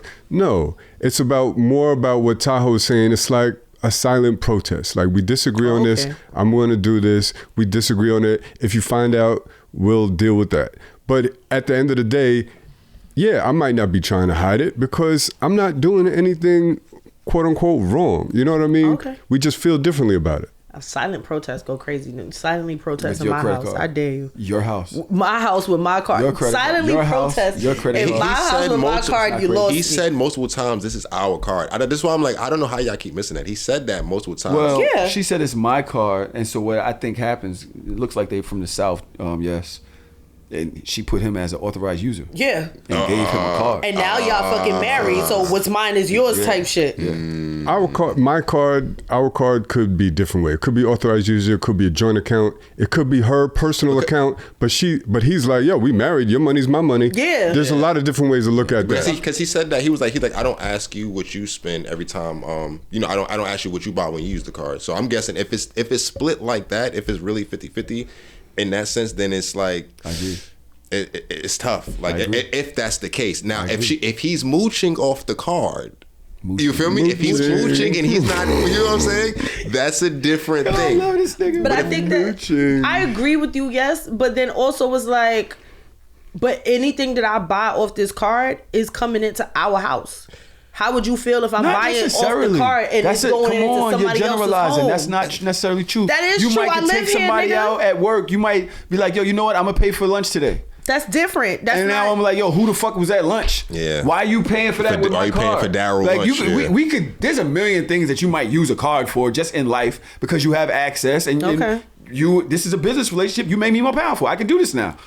And question. When you add your name to somebody else's credit, if they got good credit, guess what happened to your credit? Yeah, and if it's your car, don't y'all get the points? I'm saying he's still looking out. Let's move on. Yo, this is how people get abused. She got to get the points back. Pick what fist? Which fist? Left. A young lady, by the way, she's gorgeous. Go check her out. Trapezoid, I think, mouth. Oh, yeah. You know Shan. She tweeted a couple weeks ago. My mom's tenants don't even know for the past 7 years they've been renting from us. We've been setting a portion aside to give both their daughters to school when they move out, or for school when they move out. Wow. That's so dope. The internet disagreed with y'all. What? The internet, one said, why not just lower the rent? Somebody else said... Did she say how much the rent was? No. So how do you know it's not low enough? Right. A lot of people said they don't think landlords should profit. They said that housing is a human right. So somebody wait. There's multiple of these. There's multiple of these. I think everybody's crazy. And I really want y'all to help me work through this, because there are people that I respect that were saying that housing should be a human right, that landlords are profiting off of the unfortunate circumstances of other people that need homes. Hold on. So one person was mocking them, said, I don't think landlords should profit, put it in quotes. And they said, so if I own a home and I allow you to rent it out, say that you have a place to stay, I shouldn't profit? People don't really live in reality. And somebody said, no, you shouldn't be allowed to profit, because once you are no longer actively using said house for yourself, you're just being a parasite, profiting off of other people's needs whilst contributing nothing. You are not entitled to rent. Somebody else said, landlords like to act as if they're simply receiving compensation for a service, when the reality is that they're hoarding a basic need and profiting off of it. Functional extortion. Giving you an option between paying them or living on the street and pretending they're benevolent. So they changed the whole matrix up. Let me start by saying, yo, yes, they changed the whole matrix. I've seen comments like this, and a lot of people just are out of touch with the way the United States of America works. We live in a capitalist country. We live in a country where for-profit is a thing. If you don't like that, then you could live in a communist country where, like Cuba, where apartments are provided for you and everybody makes the same wage, and and all of that shit. As long as you live in a capitalist country, you have to understand how it works, and whether you like it or not, it is what it is. And if you don't want to pay a landlord rent, then buy your own fucking house, or go to get public housing. If you don't want a landlord, projects is crazy. It is what it is. If you don't want a quote unquote landlord profiting, go in a different direction. Get public housing. As somebody that literally is trying to position themselves to buy investment properties to be a landlord, I think everybody's on drugs. Like, why would I not turn a profit on the fact that I purchased this home and I'm renting it out? Now, I don't believe in price gouging. I don't believe in, I hope and pray that I don't become that landlord that's just like, I'm going to charge you an exorbitant amount of money because I want to make sure that I make like this crazy profit. Like, I don't want to be that type of person. But I also understand that if my mortgage is $1,500, and I also have to think about taxes, or maybe an HOA, or maybe water and light and all the rest of these other things, why the fuck would I charge you $1,500? That, like, the math don't math. Like, I don't think that people understand the fundamentals of math, investment, and business, and it shows. But then also the internet is full of a whole bunch of people whose reading comprehension is below fucking high school. So I don't want to talk to none of y'all. If you have that much money to pay the bills, $1,500, pay the HOA, pay the water, pay the maintenance, pay whatever, and you're still able to save up enough money to give them money to pay for their school in 30 years, and you're saving up this money every month. Every month you're saving a certain amount of money to give them. Right. Why not just lower the rent so that they can use it? You're saving this. Because that doesn't mean that lowering the rent necessarily means that they're going to throw that into a college fund for the kids. Right. Like, I'm literally I appreciate you enough as a tenant and respect you enough as a tenant that I see an opportunity to help set you up for success, maybe in a way that you might not be able to do yourself. Like, that's the way that's literally like cooperative and community type building. Like, that's some dope ass shit. That's what our parents should have did to us when we fucking turned 18 and we started paying rent in the same bedroom that we lived in our whole life. Y'all should have been saving that and holding it to give us a nest egg instead of just spending it on bills that you was paying yourself anyway. So how is being a humanitarian looked down upon in this moment? That doesn't make sense to me. Because the economics in the state of where people are right now, you're telling me that every month I'm paying enough that you can save up for me rather than me being able to use that money now in my house on my bills. That seems a little manipulative in itself. It's not manipulative because technically the money that the landlord is putting aside is the landlord's money. Yes, it's that's not my as long as they're not price gouging like Daj said. You're profiting, right? Of course. That's off the off the rip. You got to understand that what capitalism is, and if you don't, then you got to read into that, okay, or go somewhere else, right? I hate to say it like that. Like you said, go to another country. I hate to say it like that, but I mean it is what it is. There's pros and cons to capitalism. It's not all great. I get it, but we're here, and you either gonna roll with it or get rolled on. So, my point to what you're saying, Doug. Hold on. Mm-hmm. In any particular neighborhood, there's like a median rent price. So let's say you're looking for a 2-bedroom apartment. In your neighborhood, the median price is $2,000 if it comes with a washer and dryer or whatever. So now I'm offering, as a landlord, the same 2-bedroom apartment that typically goes for $2,000. Mm-hmm. To Daj's point, as long as I'm not charging you north of $2,000, I'm not price gouging. Let's say I'm charging you $1,900, but that extra $100 I'm putting in the account for the kids' graduation.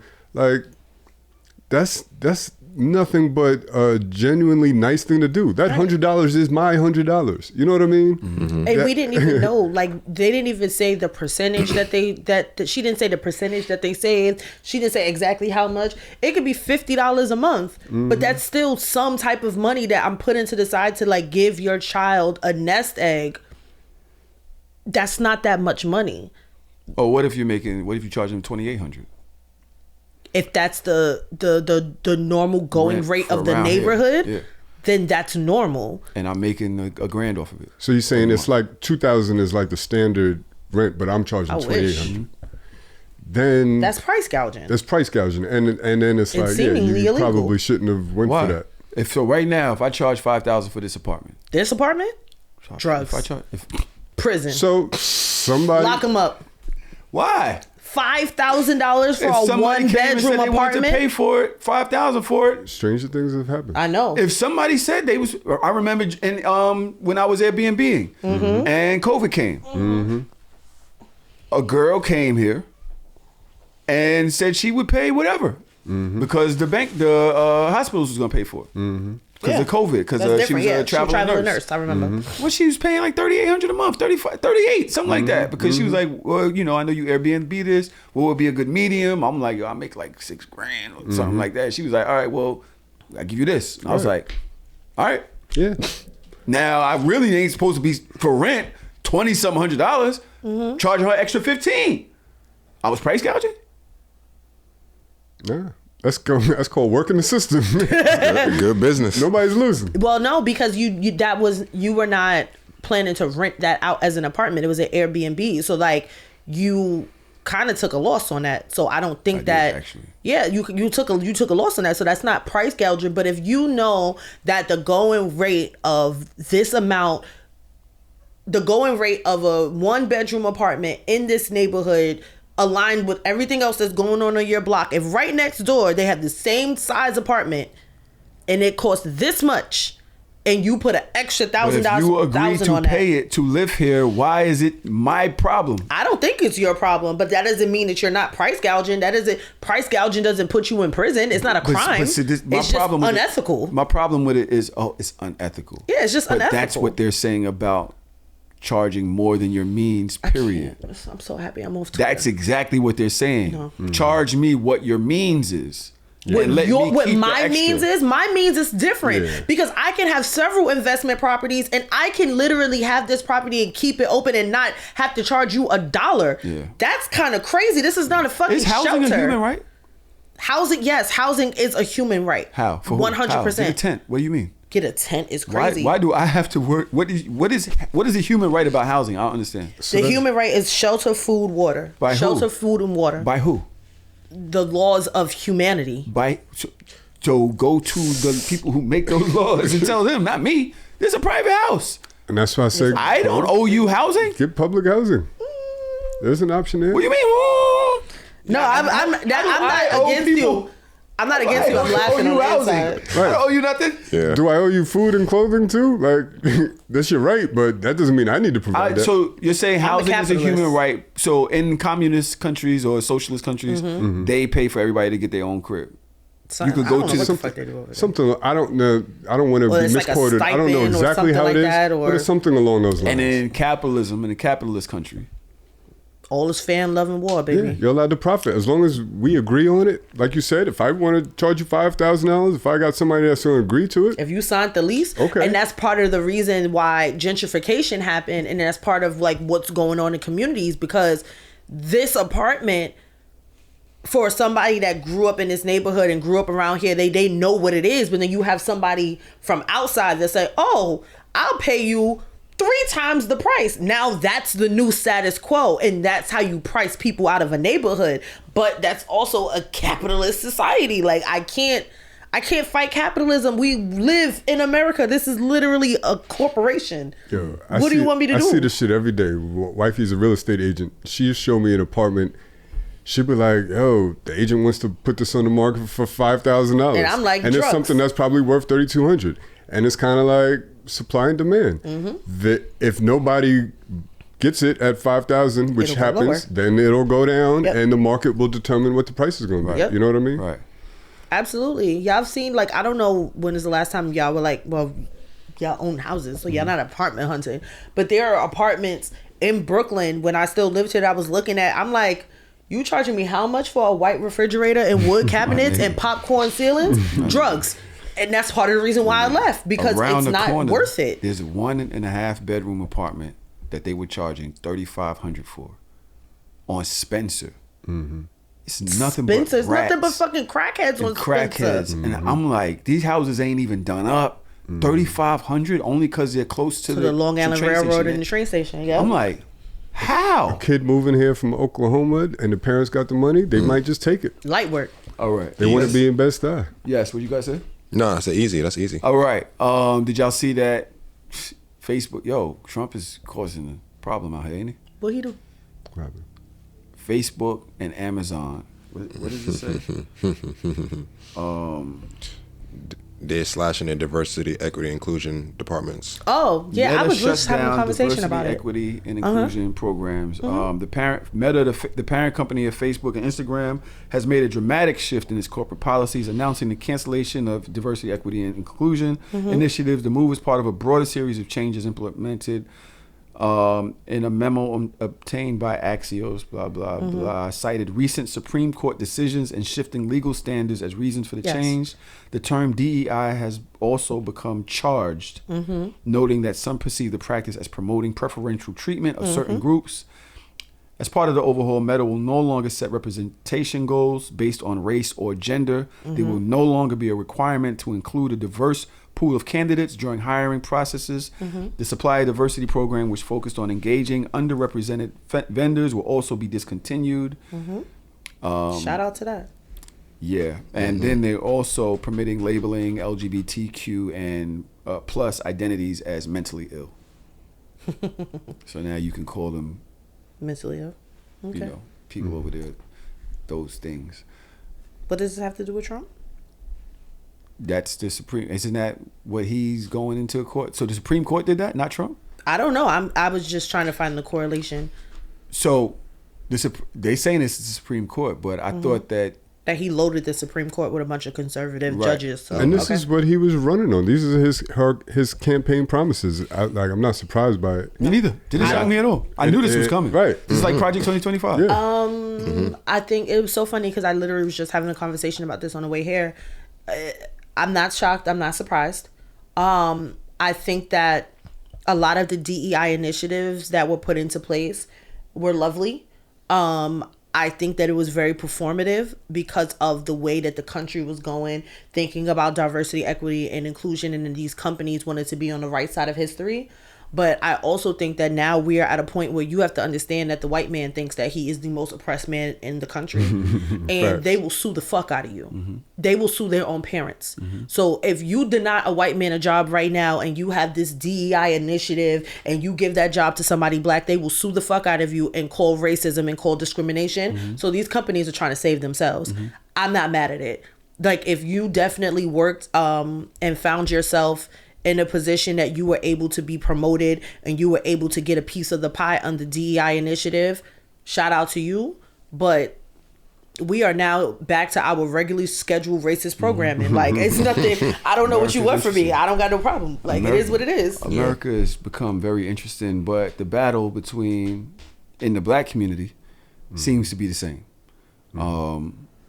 Right before this, I saw a bunch of I think there was a football player that got on his knee at a football game, black football player, and proposed to a white girl. I saw that. Oh, I saw that. And it started all of these different conversations. Can they keep making these octoroons? We're tired of it. Where are the black people? Bring the niggas back. One of the conversations that were had was said that black athletes go from being drafted into the NFL to signing a lucrative contract with millions to marrying a white woman. It's happening so often, it's starting to seem normal. My position is when a black person marries outside of their race, it symbolizes a disconnect from the black community and is a reinforcement of white supremacy. Black athletes who amass significant wealth often have the potential to reinvest in black-owned businesses, charities, schools, and initiatives that uplift their community. However, when wealth is shared with or passed down to non-black families, it could diminish the economic base of black communities. I agree. I agree with everything, and I like to get to the root of things. Like, you can't, because I'm somebody that I believe in love who you love. I would love for our successful black athletes to marry black women, but you can't just be like, oh man, you should have married a black woman. When they go to predominantly white colleges and that's who they're around, and you usually end up dating who you're around, right? You know what I mean? So a workaround around getting what you want is, how about we lift up our HBCUs and more of these 5-star athletes go to HBCUs and they're around black women in their college years, and that's who they end up marrying by default. So there's a way to attack this other than just pointing the finger at these young boys that are just doing what's natural to them. They're just gonna date who's around them. No, I don't agree. I think that young white women are bred and conditioned to understanding that you are supposed to find your husband in college. And I think that they are smart enough to know that you need to start going to the football games and the basketball games. I don't think that all of this love is through osmosis. I think it's through positioning. Like, I think that these women position themselves in a place to be able to get in with this men. It's not just about proximity. It is very intentional. And I think that for us to sit here and think that it's not intentional is naive. But then I also think that if you have these star players that go to HBCUs, that black women, we are not trained the same way. So we probably wouldn't even if they were in proximity, we would not take them as seriously because we are not taught and bred to find your husband in college and get married. It's like, oh, I'm in college. I'm here to learn. I'm here to get my degrees and be an independent woman. And I'll think about all of that stuff later. Like, it's until we start treating or teaching our kids the same type of tricks that they're teaching their kids, it's not going to happen regardless. Like, you think it's tricks? Oh, absolutely. I think it's tricks. Well, Dr. Umar had a video. Come on, Bunny hopping. And I know what that Uncle said yesterday is going to enjoy this because he loves Dr. Umar. Yes, sir. I love Dr. Umar too. That nigga hilarious. Dr. Umar had this video where he explains why snow bunnies are getting more black men than black Lord have mercy. women. A big difference between the snow bunny and the African queen is the snow bunny will find a black man in progress. Come on. She will find him on the job. She will find him on the university. And that snow bunny will see a black man with potential and she will invest in him. She will help him level up. And then when the sister see him 5 years ago, 5 years later, he's a millionaire. And the sister say, look at that sellout. He went and got a white girl. But guess what? When he was looking for a sister to help him level up, to invest in him, none of them wanted it. You know why? Too many black women want a finished product. Black women have to stay with me. Stay with me. Black women have to stop Wait, I love it. Stay with me. expecting men to be a finished product. It's harder on us. Help him level up. What? Stay with me. Stay with Help me. him level up and become what you need him to be. Because the big reason why these snow bunnies are running off with black men is they're meeting them when they have nothing, but they believe in their vision. And black women are waiting for him to cross the finish line. And by the time he crosses the finish line, the snow bunny done snatched him already. Listen. He cooking. Oh, I wanted to hear her point. He cooking. I don't. Stay with me. Stay Right. with me now. Son, you gotta pay. I'm gonna put this video in the Discord. Yo, the way love he him. looks when he goes, stay with me. Stay with me. He's like, don't cut me off. That's a real good way to say, don't real cut me good way off. to say Stay with me. That kind of goes against what you're saying though, How?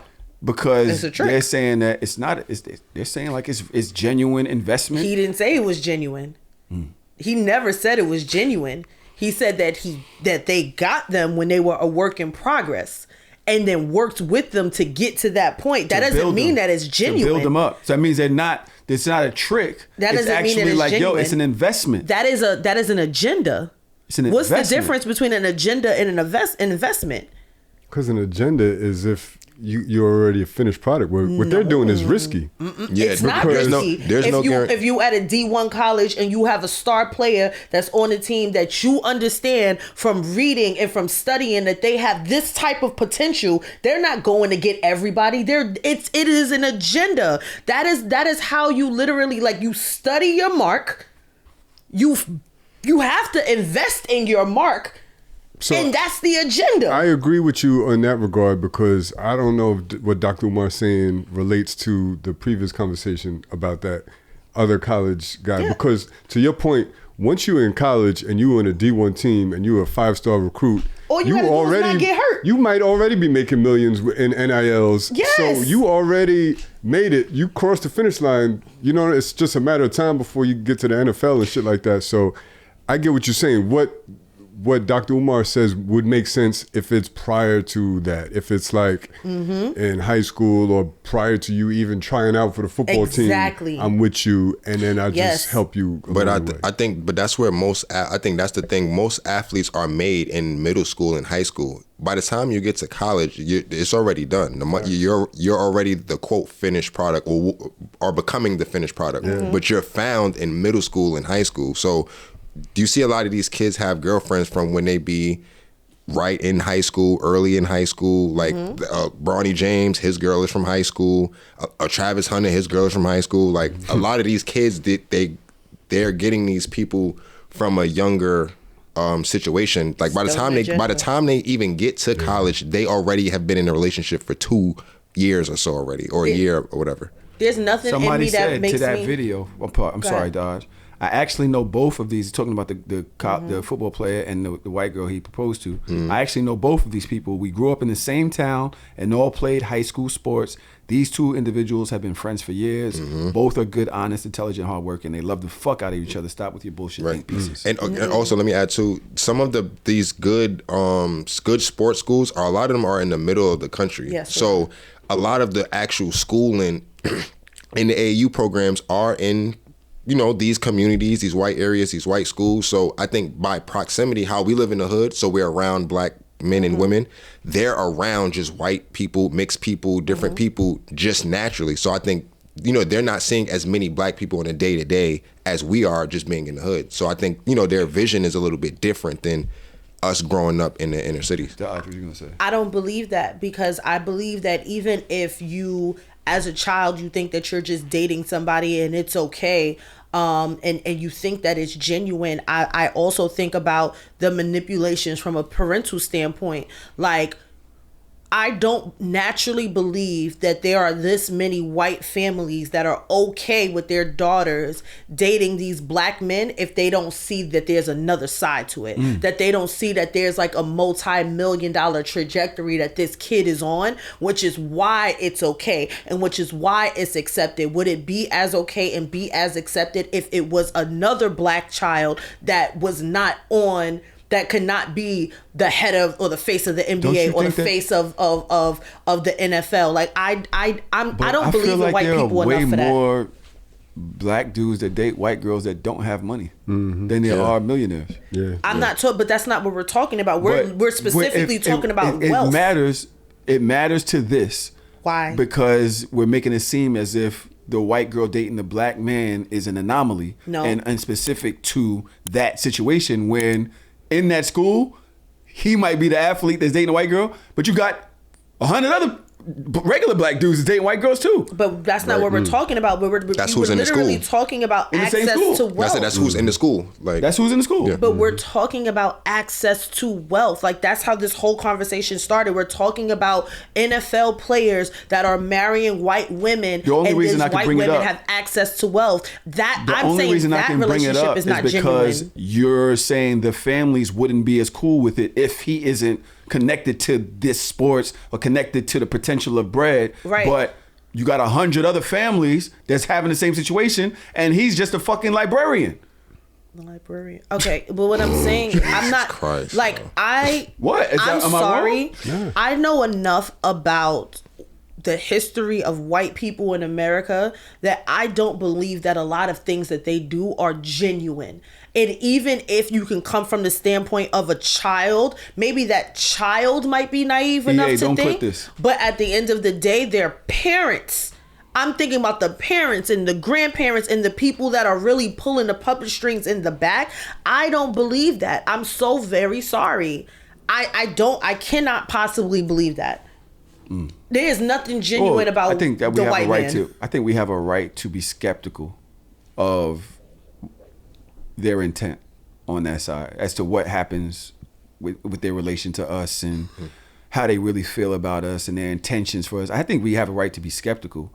I just don't think that one point and saying that they're targeting them for that and their families wouldn't accept them if it weren't that. I don't think that's a valid point when you have all of these other people that are still doing the same thing. I think that it's about black erasure. I feel like that enslavement didn't do it. I think that segregation didn't do it. I think that redlining didn't do it. So that the next best thing that we can do is to wash away colored people. And how do you do that? You marry, and then you make kids, and then those half kids are now in proximity of a whole bunch of other white people. Then them half kids marry somebody else and have kids with another white person. Your bloodline is gone. To me, that doesn't make sense. I'm about to say that white people truly believe in pure blood and shit like that. Yeah, I think that was the whole. I think that white people believe in whiteness more so than purity. Like lightness, you mean? Whiteness more so than purity. I think that they are realizing that you're not going to get the purity. So how do you get the purity? You wash out a generation. You wash out 2 generations. Go look at the NBA right now. They are all octoroons. When did that happen? It started in the 90s. By the time we are in 2050, that shit is going to be all white again. I think what you're not understanding is, that's a good point that you used about the NBA. Think about all the NBA players who made the money, and you have to think a lot of their kids are now playing. Yes.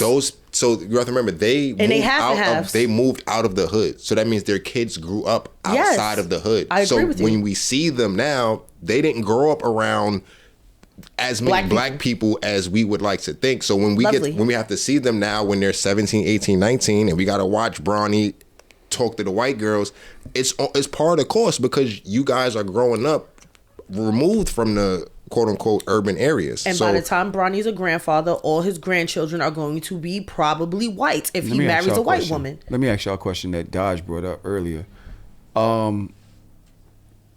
Is there the lack of intent or from black women when it comes to this, and the lack of, say, trickery that you're saying, that you're asserting, is that a positive or a negative? For who? Because you're saying, well, we weren't trained to do for black women in a black family. Because I'm really glad that the nature of this conversation didn't put any of this on black women, right? We didn't say, right? But what you did do is say, okay, well, we weren't raised to be that way. We were not. We weren't raised. So is it a good thing or a bad thing? I think it's a bad thing.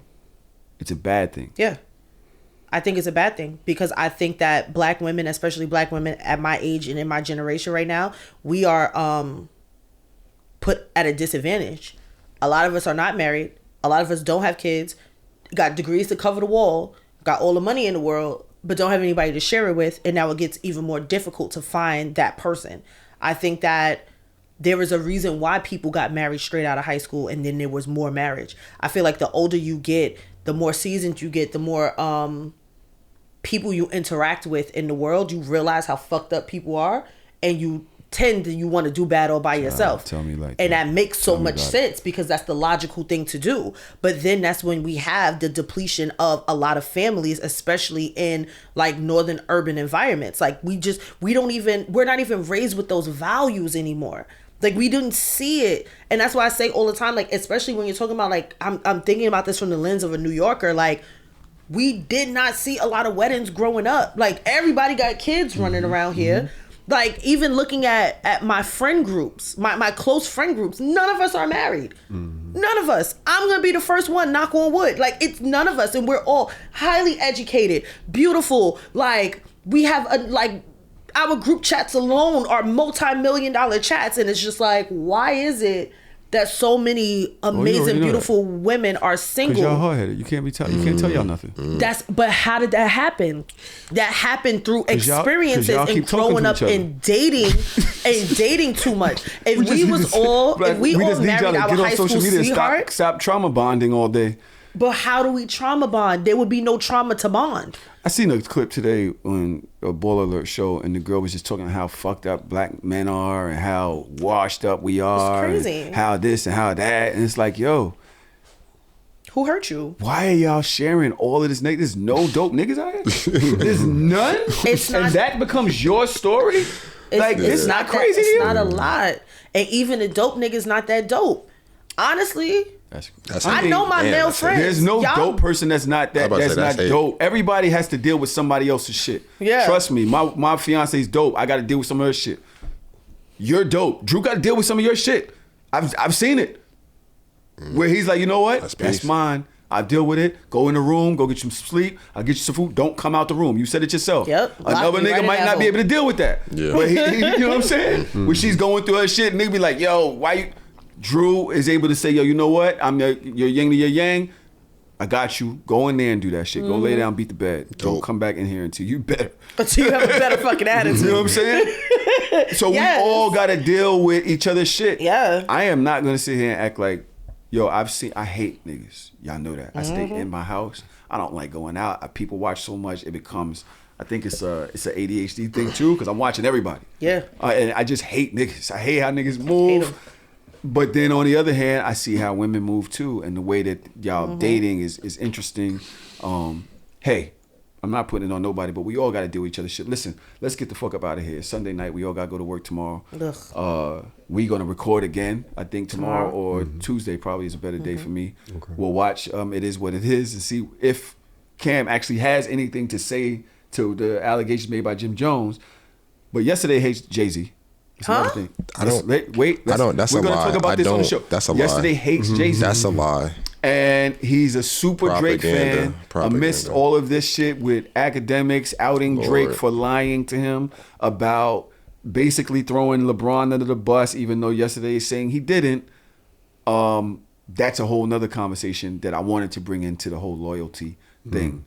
Really great being back in studio. I missed this. Me too. And we're planning on doing this twice a month. We're gonna be on. We're gonna be on our YouTube channel twice a month, and we'll be here twice a month. Work with me. Give us positive affirmations. Maybe we can get to come back in studio more if y'all agree with it. If y'all push your coaxer. Discord chat. It's not my fault y'all aren't in here. It's my fault. But so shameless. Bye.